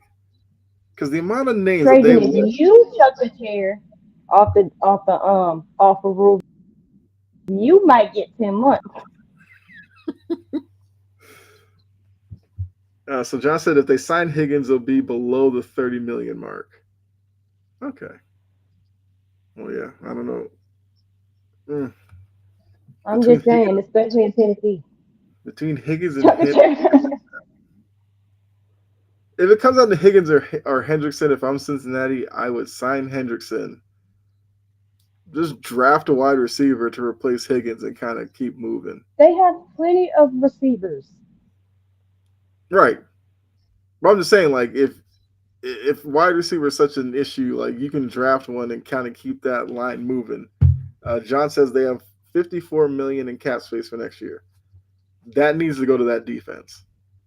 The secondary, like, Hmm. I mean, Dragon if is I'm true. Cincinnati, I draft nothing but defense. Maybe a running back later in the draft, but yeah, that defense has to be the focus of the offseason. I can't watch my guy Joe Burrow go out there, drop 38 points, and then lose 40 to 38 to then turn around and have people blame him for the loss. Like that's wild to me. Let's Hold see. on 1 second. Okay. Trade talking about the chair throwing. That's a double standard. Hey, it is what it is. It's true. Come on. If you pay both wide receivers, you can't get a defense, or you draft your whole defense. Yeah, yeah. I mean, I wouldn't hate that either. Higgins to the Patriots, y'all. Okay. I mean, Patriots got money. We know that. Let Chase become a triple round. He's getting money, money. Okay. All right. I guess that's the end of Patriots sport. They have the Cardinals come up this week. I will be watching closely to see Kyler Murray in that offense. I'm fascinated to see which Kyler Murray shows up against New England. So John has a question. If the Chargers win out, would Herbert be in the top 5 for MVP? He only has one No. interception this year, which is wild. Yeah, I would say no, because top 5, I'm looking at Josh Allen, Saquon Barkley. Um, I think Goff's top 5. If I throw Darnold, maybe. Oh, hold on. There we go. I hate living in the sticks. That's okay. That's all right. Um, yeah, I don't think Herbert would be top 5. No No, no, Lamar. No Lamar. Absolutely not. Lamar's gonna be in the top 5. I don't think he's winning it. At least he shouldn't, but I think he'll be a He's top not the 5. most valuable player on that team. That's Derrick Henry. We And kn- we know how much these people love Lamar. He'll be top 5. I would probably make the argument he shouldn't be in the top 5, but he'll make his appearance in the top 5. if it don't go to Josh Allen, this year is going to a running back, Yeah. which is wild to say. So Anthony says telling John that Herbert is not a top 5 quarterback. I think Herbert has the potential to be a top 5 quarterback. One, the Staley years were not going to be helpful to him in any way. I think Harbaugh could get him to that level. Look, a few more seasons with like 1, 2, 3 interceptions, like he'll force himself into that conversation as long as they're consistently a playoff team. At some point, they probably would have to make maybe an AFC title game for him to really get the notoriety. They Because have to beat also, the Chiefs. yes, yeah, because it's not going to help him that he's in the same division as Patrick Mahomes. Like that's just what it is. But I think talent wise, Herbert could be a top 5 quarterback. He's not there right now. I agree with you. Trayton said Dan Hurley drives me nuts. He's on the court as much as his players. Dan Hurley loves wandering on that sideline. Okay. Jory's jacked up tears. Here we go. We're back with this. So this is the previous one that you had. just to give everybody Mm-hmm. the sense of where we're starting with here. So you guys got a good picture. Um, hold on, John says, I mean, people have Purdy over Herbert because of the playoffs. He plays smart and safe. Herbert has one interception, just have to win more. Yes, Herbert needs to win more. Absolutely. So, yeah, getting everybody that mental picture. Because now this is the updated one that's about to pop up here. And you'll notice some changes. Trey said I'd take 10 months to throw a chair at him. Okay. Morgan Wallen is hateable. Look, I think we're about 2 weeks away from seeing the news of Trajan throwing chairs at people. I feel like you're getting real involved with the Trajan. You're getting real involved. John has Houston dropped, Falcons dropped, Panthers went up. So that's what they John. deserve it. I think for Trajan would notice Green Bay moved up on your updated tier list. Mm-hmm. John They don't like agrees they with your always do. John agrees with your updated tiers. Didn't nobody notice the bird switch yet? They did not. No. Yes, you have switched the Eagles and the Ravens. I have to. Look, y'all know If Kyle is the resident Raven hater, I'm Raven hater B Yes. or point two. Yes. John said he did notice that. Yes. Because of the Panthers. Yes. Anthony says the Rams are too low. Now thinking about it, now had I had they shown this list was final prior to Thursday, so it within the next like in the final edition of Jacked Up Tears, they'll probably be higher. Okay. But I had been waiting all season for the opportunity to make the Ravens drop. I'm like, cause y'all overrated. The coaching that got too cute. Lamar that got too cute. The offensive line forgot how to block on one side again. Here we go all over again. Okay. Where did I Yeah. put them? Hmm. Oh, I know where they are. They should be right where Philly is, really. Oh, the Rams. Yeah, they should be where Philly is. Okay. All right. And So okay. So if you were doing one like tomorrow, you would jump the Rams all the way up to strong set. mhm, Okay. yeah, I mean, I've been one who's kind of doubted the Rams, but I agree. I think you kind of have to give them their props for what they're doing. I still think that there could be a chance that Seattle wins that division, but I do think the Rams are probably playing better than them right now. And trust me, Seattle probably has a week where they're going to drop a game, and the Rams I think are only a game behind them. So there's a chance the Rams have a win in that division, which I think some people thought that before the season. Because you have to say, with them beating the Niners are basically eliminated at this point, which hmm I don't know how many people had that going into the season, but they've been so beat up that it was probably inevitable. Anthony says, no, the Titans was not a homer pick. The Titans had been playing pretty well prior to last week.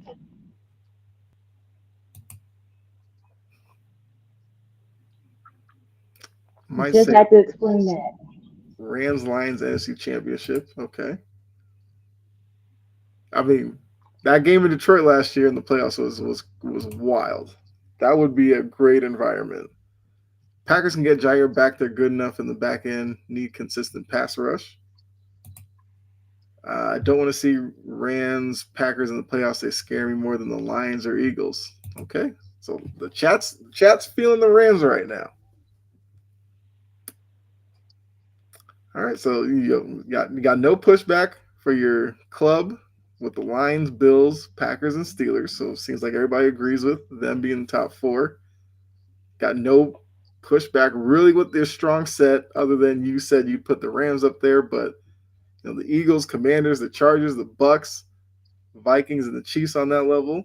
Okay, They about to move down too. I am you not impressed with the Chiefs. They are the most mediocre 11-1 team ever.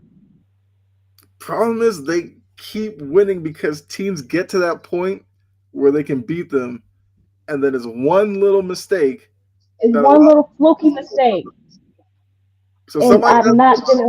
somebody's got to step up and beat them in that situation. I'm gonna hold that against the Chiefs.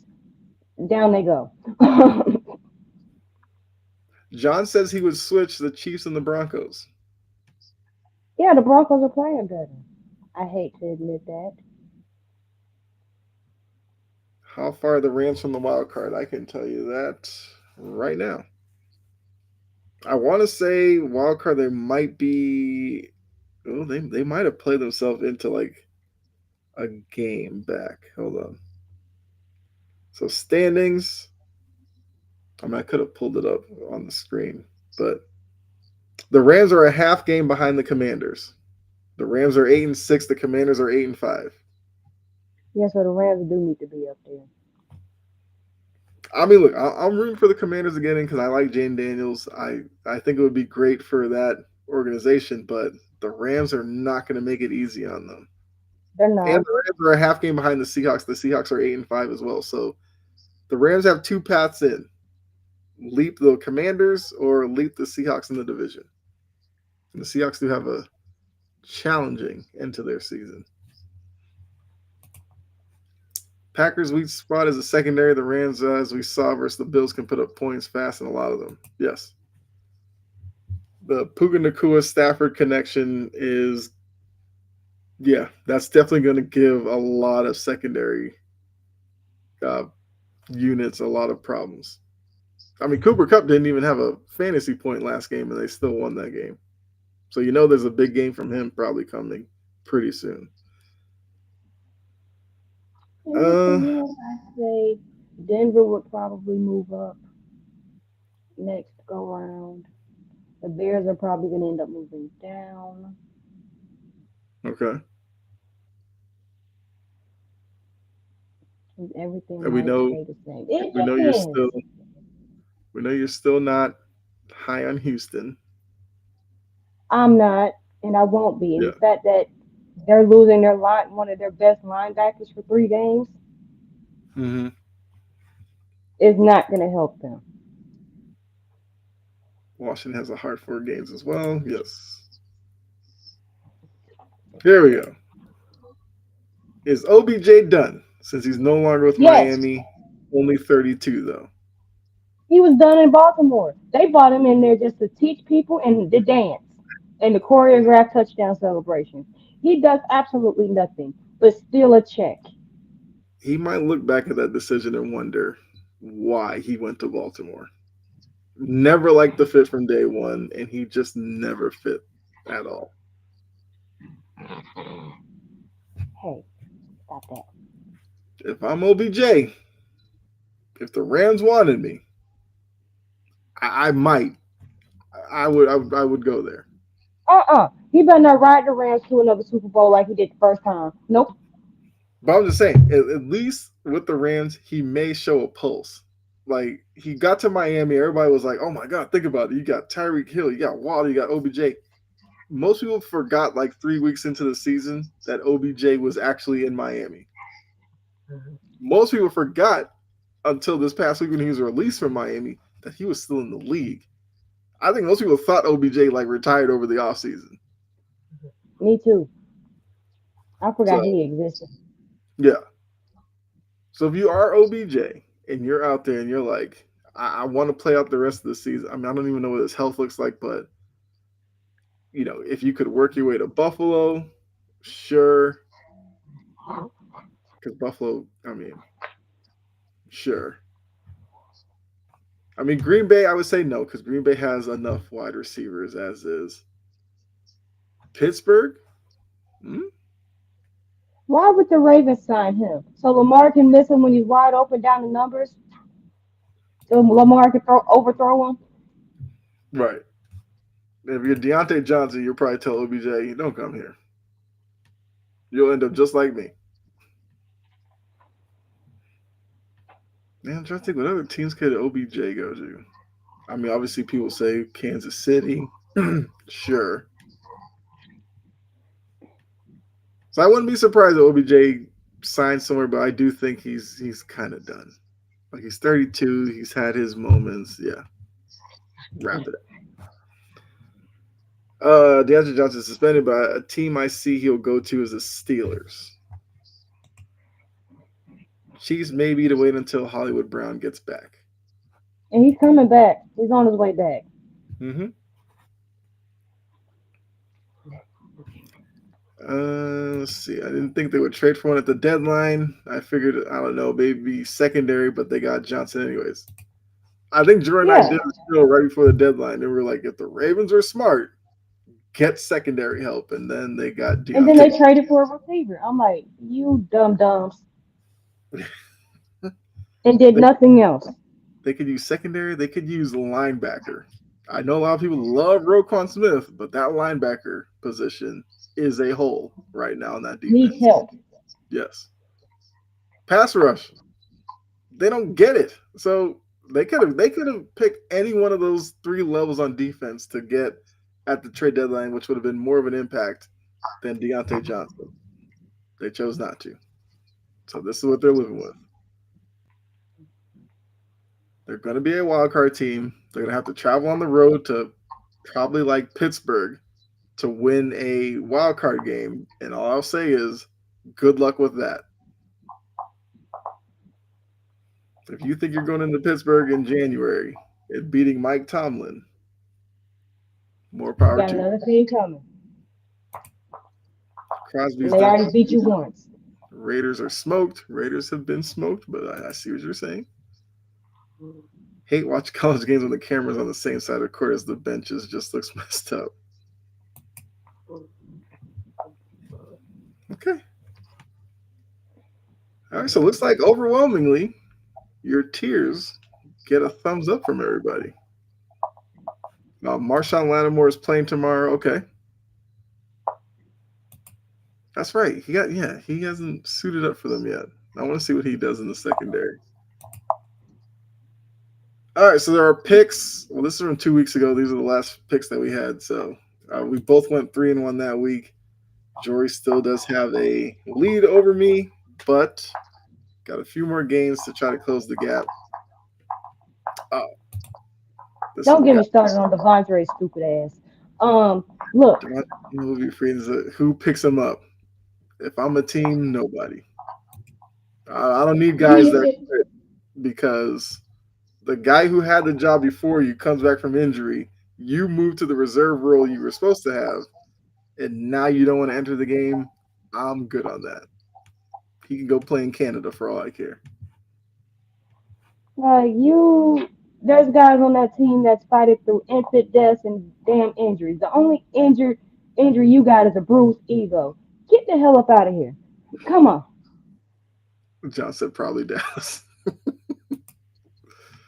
They I, need him. I mean, if they do it, but I wouldn't want that in my locker room, knowing that you just quit. yeah, he made us believe in Green Bay that Joe Barry lost the locker room.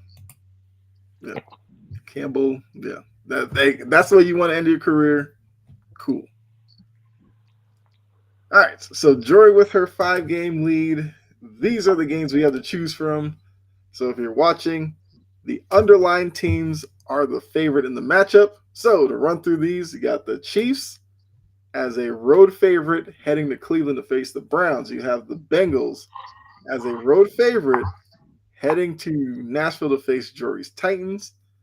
The Commanders, Anthony's Commanders, are a road favorite heading down to New Orleans to face the Saints, where it looks like Carr won't start and it looks like Jake Hayner will be the quarterback for the Saints.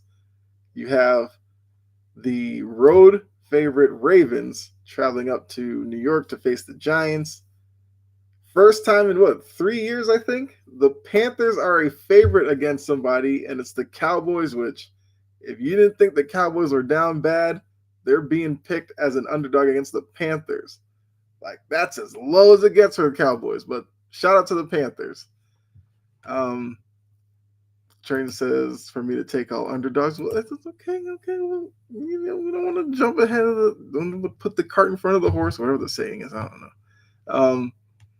The Jets are the favorite, heading to Jacksonville to face the Jags in a matchup of who's going to screw that game up first. We'll see.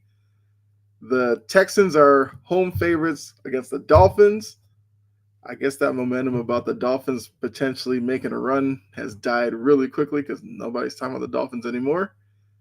This is a matchup that the Colts are, well, the Broncos are a home favorite against the Colts. This is basically an elimination game for the Colts if they lose, as the Broncos are a team that they're trying to chase.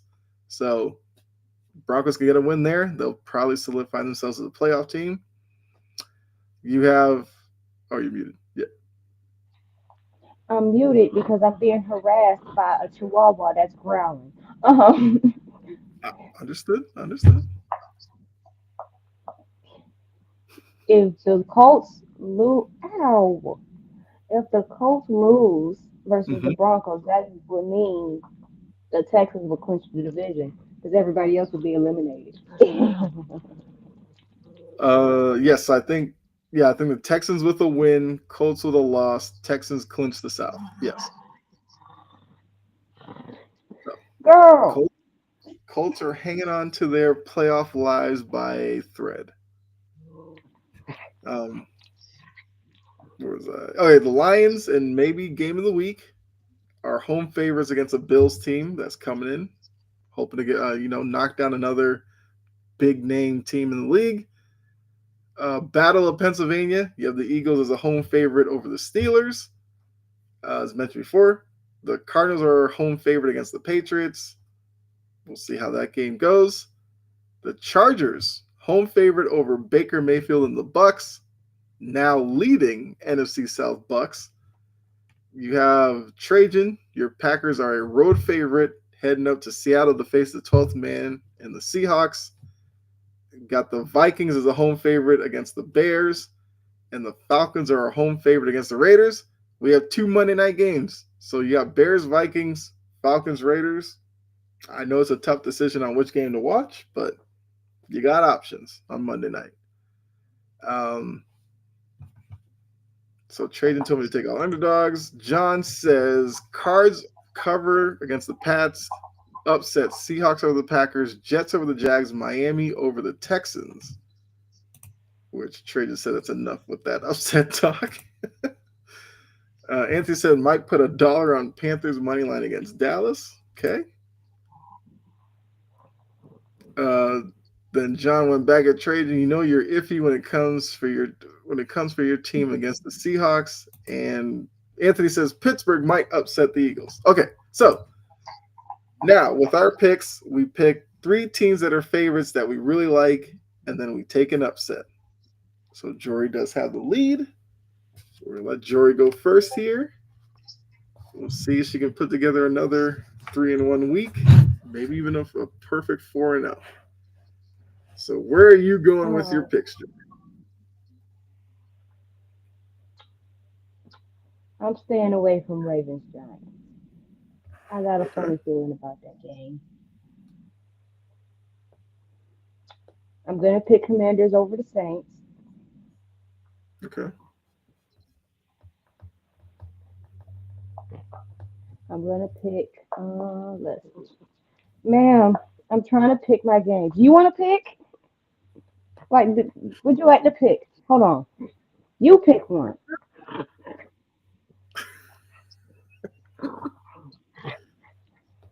Like, um, give me. I'm staying away from Jets and Jags. Forget it. Give me the Panthers over the Cowboys. Okay. Give it to me because Bryce deserves a win. He's been Okay. playing very well. Yeah. Give me. So you need one more favorite. Hmm,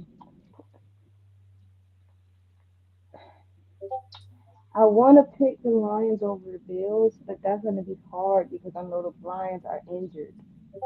Mm-hmm. And I'm tired of the Chiefs and I'm tired of picking them.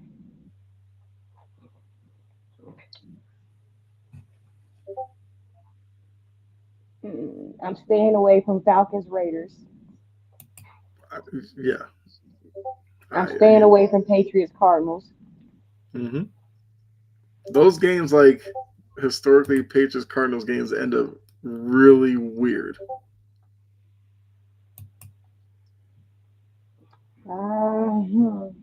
I, I, I, I feel like the Steelers Eagles game is going to be an upset, but I'm not picking them to be an upset.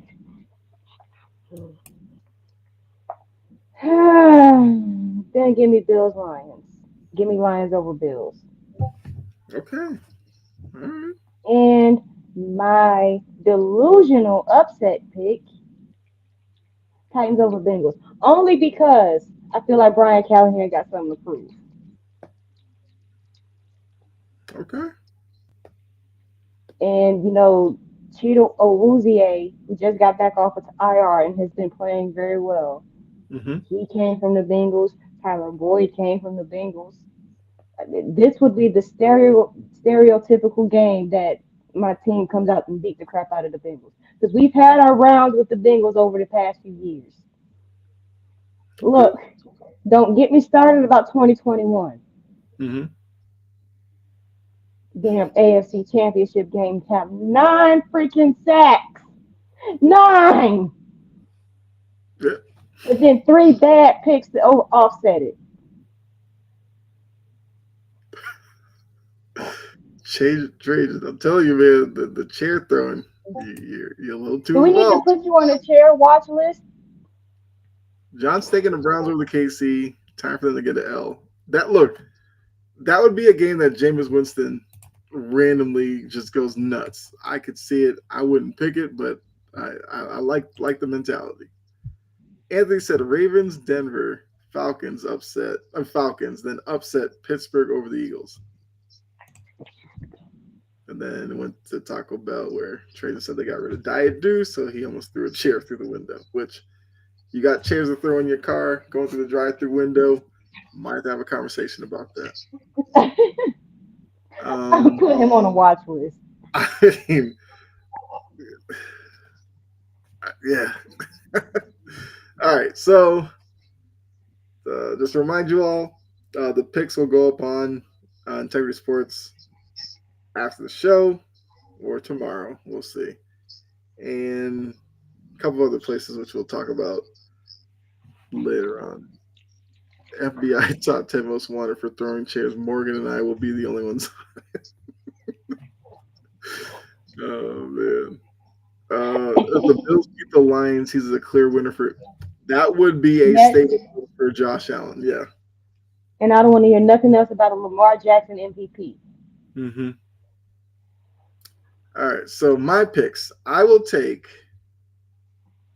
the Broncos over the Colts. I like what Bo Nix is doing. I think they're playing really well. I think defensively they're gonna give Richardson a lot of problems. I'll take the Broncos over the Colts. I Um, forgot that game existed. it's the Colts. It's hard to forget about them. But yeah, Bo Nix is trying to make a case for Rookie of the Year. I mean, if he gets into the playoffs, like he'll have a big case for sure.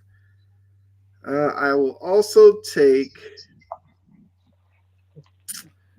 even though I know I normally wouldn't pick against this guy, I'm gonna take the Chargers over the Bucks. I think the Chargers are just well coached. I think that they, you know, will be tough for the Bucks.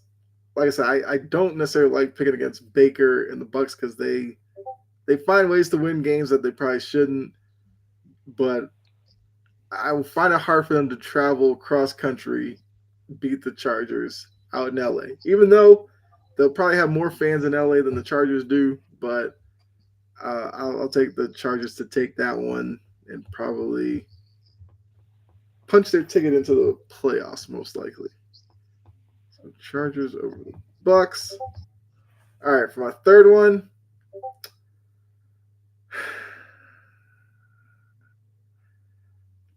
I kind of want to go with. I'll say that for an upset pick. like you said, the Patriots in me could never pick the Jets, so I'm not going to do that. Although that would be a funny way for Mac Jones to beat Aaron Rodgers. Then you could add Mac Jones to the list of quarterbacks that beat Aaron Rodgers this year, which is what puts me to sleep at night. Third.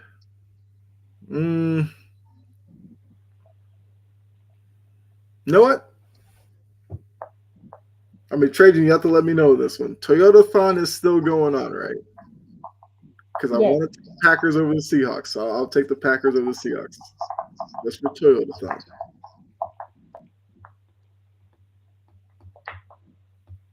Can you not crunch on that near my microphone?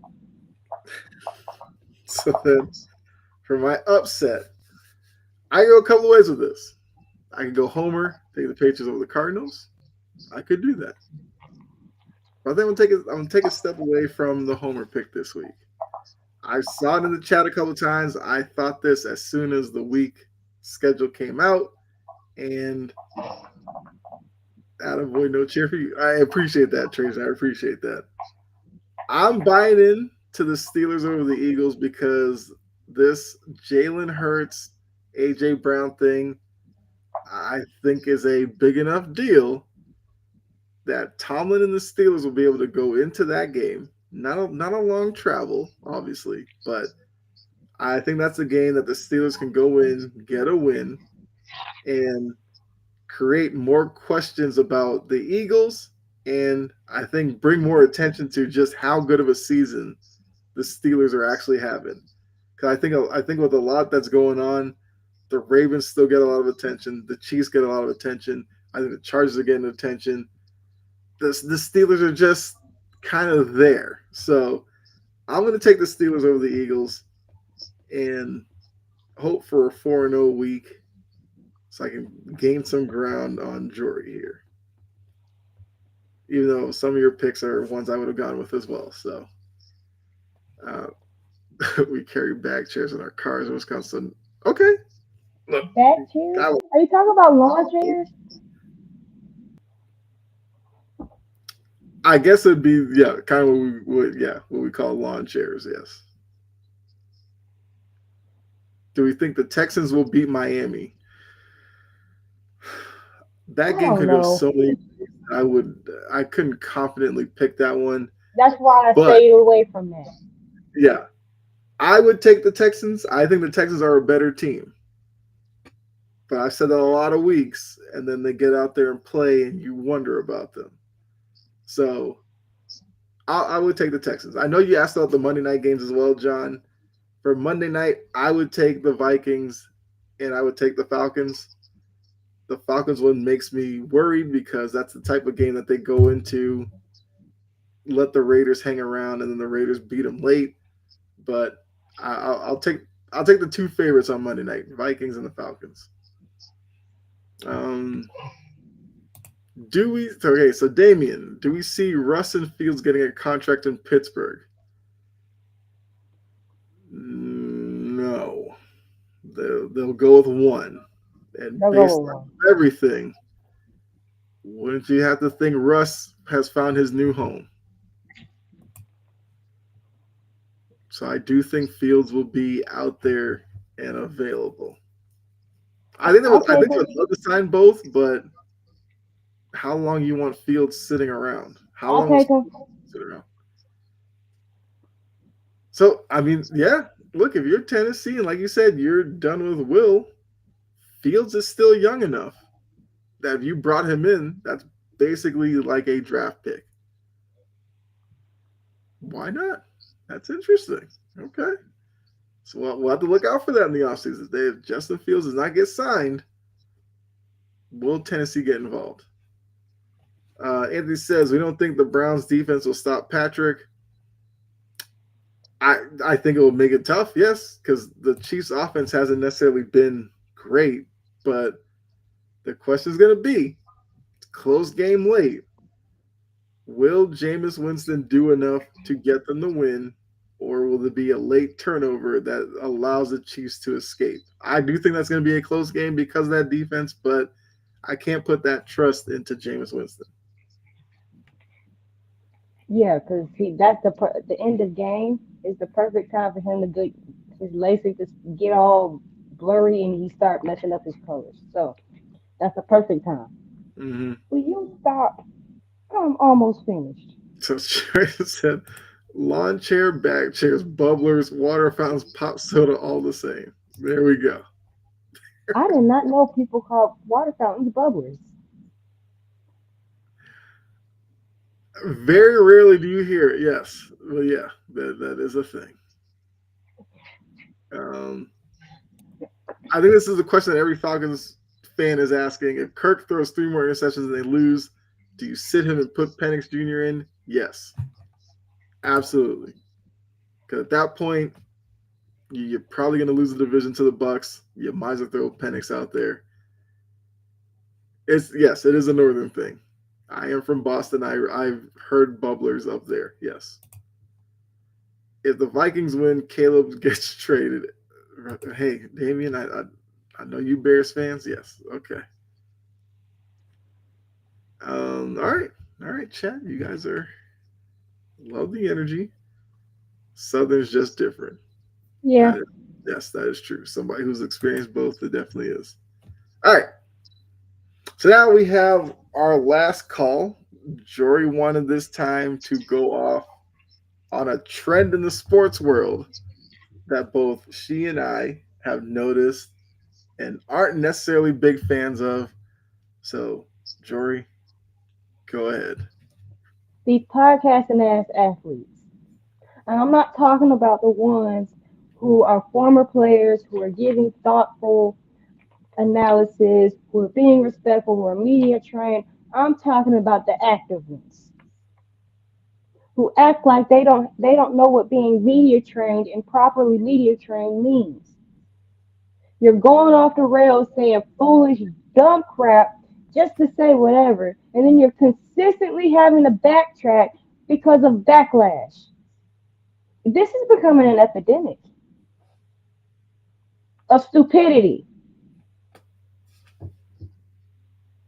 Not, and I'm not talking about the St. Brown's podcast because they're wholesome. They don't usually go too much in depth about the game. They do have discussion, but it's not on the level of Michael Dan Parsons.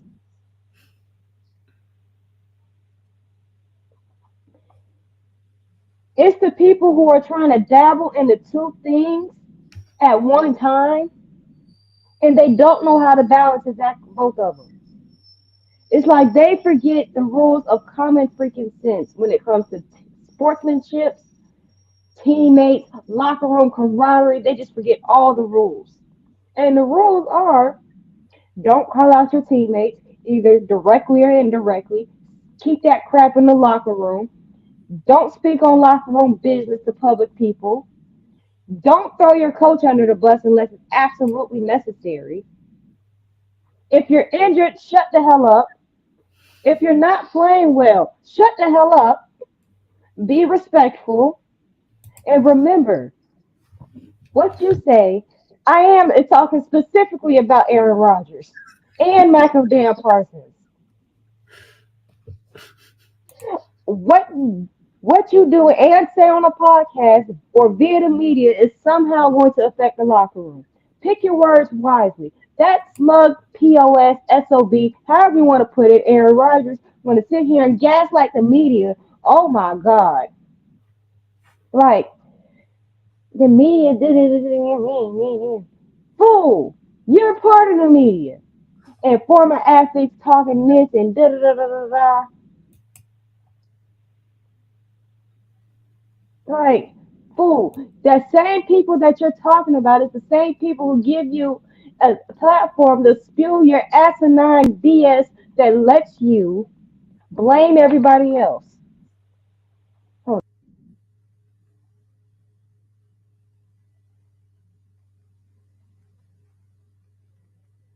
Um, like it, the ones that get on my nerve is like the ones who talk too much. Mm-hmm. Micah Parsons talks too much. Marlon Humphrey talks entirely too damn much. Aaron Rodgers. Hold on. Bella, get from under my bed.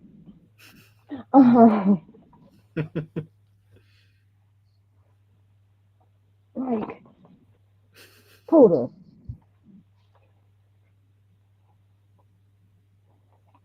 Um, Aaron Rodgers. You say backward stuff all the time. You call out your teammates all the time. Gilbert Arenas gets on my nerve. He's a former player, but he be saying a lot of BS too. Hmm. Draymond, annoying. It's stupid. It's leading to the gaslighting of the public. And some of these athletes, they really think that they're smarter than the general public. And they say these tone deaf, stupid things that make absolutely next to no sense whatsoever. Or then they say the wrong things and then catch the heat and blame the media. Michael Parsons do that dumb crap all the time. Well, the media did this. The media do that. Well, no, it's not the media's fault that you don't know how to properly provide context, that you don't know how to word things in a manner that won't make people think twice, that you don't know how to avoid things that could be divisive. That's why when the athlete is already in an unfavorable situation, the last thing you need to do is say the wrong thing. There's a reason why we say that people say that. To make something small bigger than what it is. You don't know, you act like you don't know what's appropriate to address with the media and with the public and what's inappropriate to discuss with the public. You're in a brotherhood. Everybody does not need to know your business. And y'all act like when you sit here and blame the media and blame people for pushing narratives, you act like the media won't pull receipts and blast your ass for a week. And then you play stupid. Like, why do they keep talking about this? You gave them a reason to give them a vendetta, you dummy. I'm tired of this crap. It's annoying.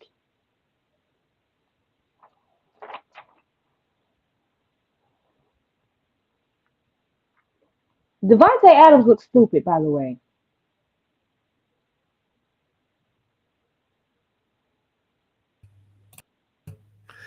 Yeah, I mean,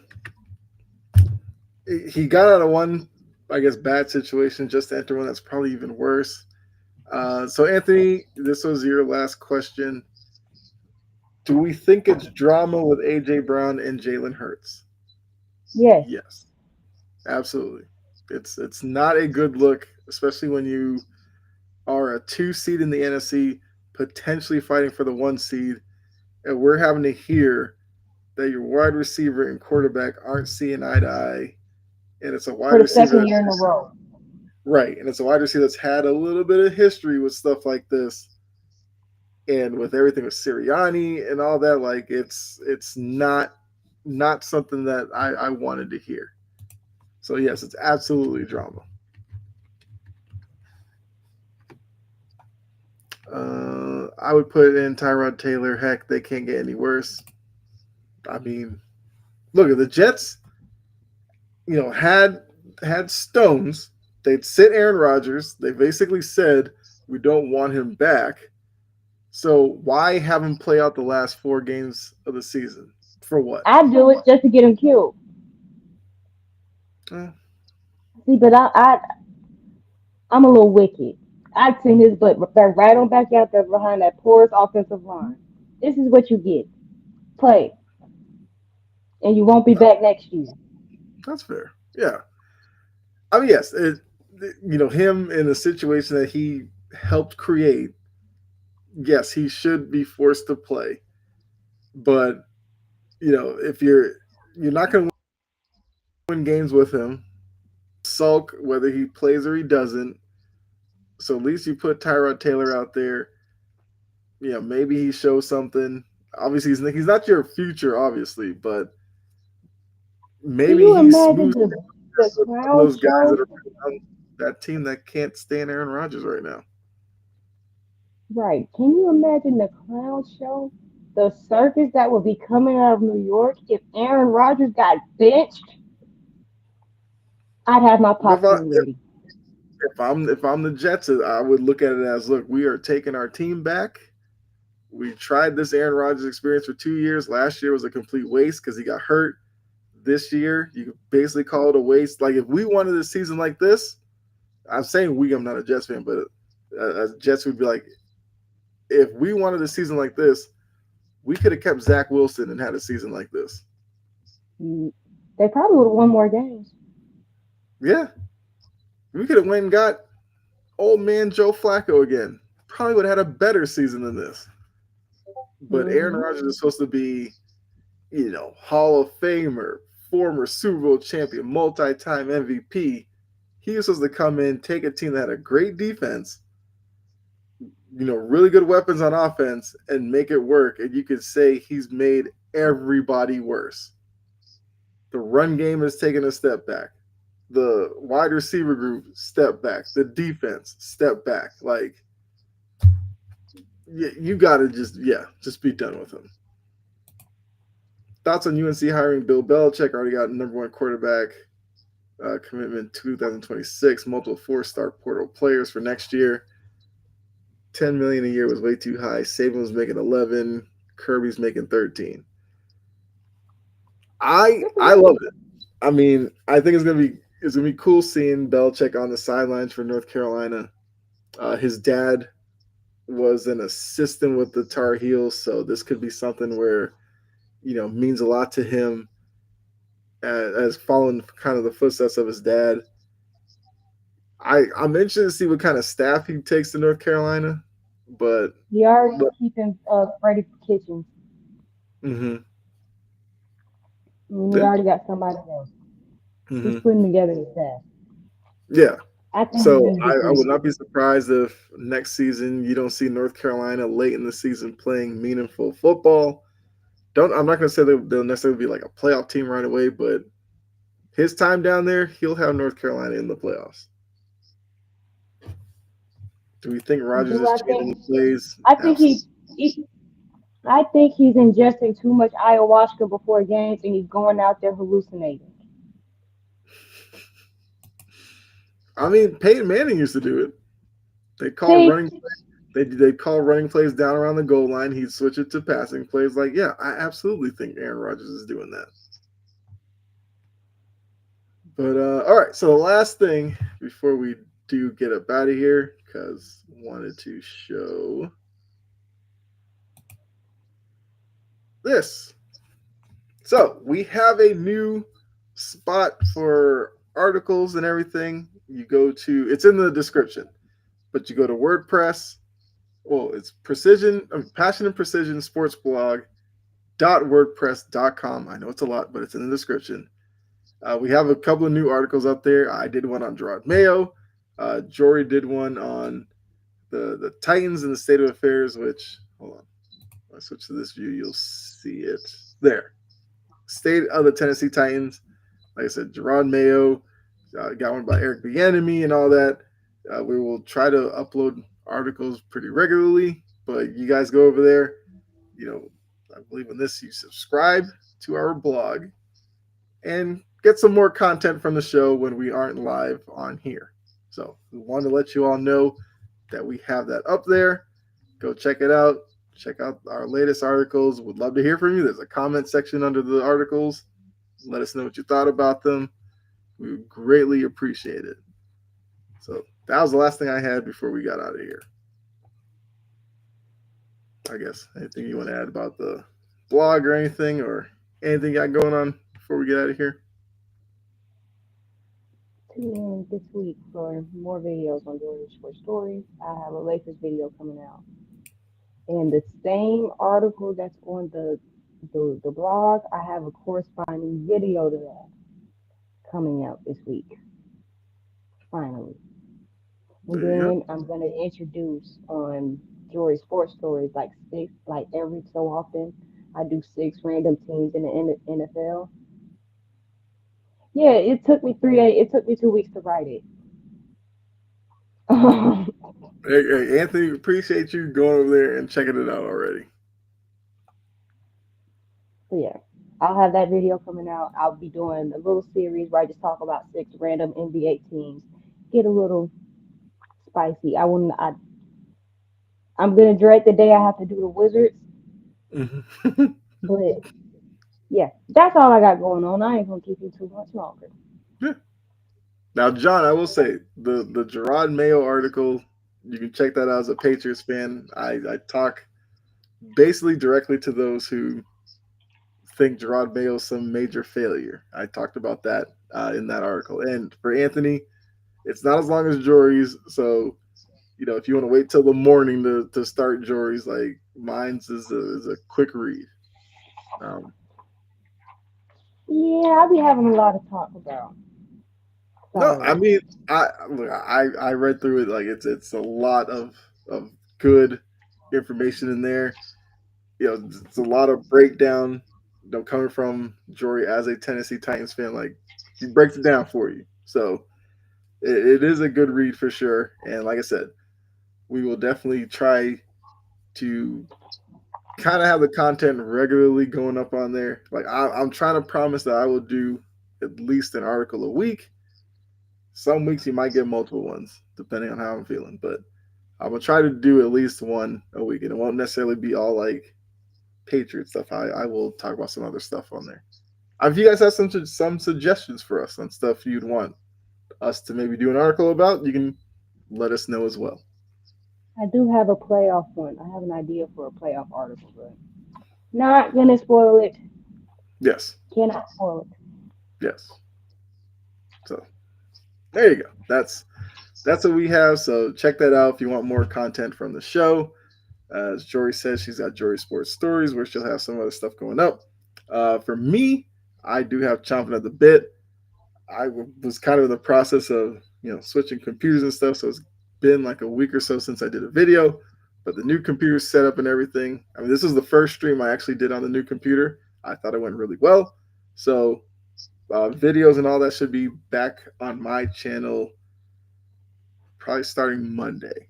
But um, yeah, so thanks to all of you. Appreciate you guys tuning in and spending a couple hours with us. I feel like here's the weird thing. Like when Jory and I first started doing this show, we did not think we'd be doing like 2 hour episodes. Now it's like Mm-mm. we kind of just do it kind of regularly, only because you guys in the chat kind of help us, I guess, keep it going. So we definitely thank you all for that. Um, love the energy. Anthony, John, Damien, everybody who might check this out after the fact, greatly appreciate you. We will make sure to continue to be entertaining and keep the rants and the fire and everything going. So make sure you guys come back next week for another edition of Passion and Precision. Give us a like for this one. Follow or subscribe to Integrity Sports Network. That way you'll know when we go live or any of the other shows on the network go live. Greatly appreciate that. So enjoy the rest of your night. Be safe. Make sure you come back next week for another edition, and we will see you all later.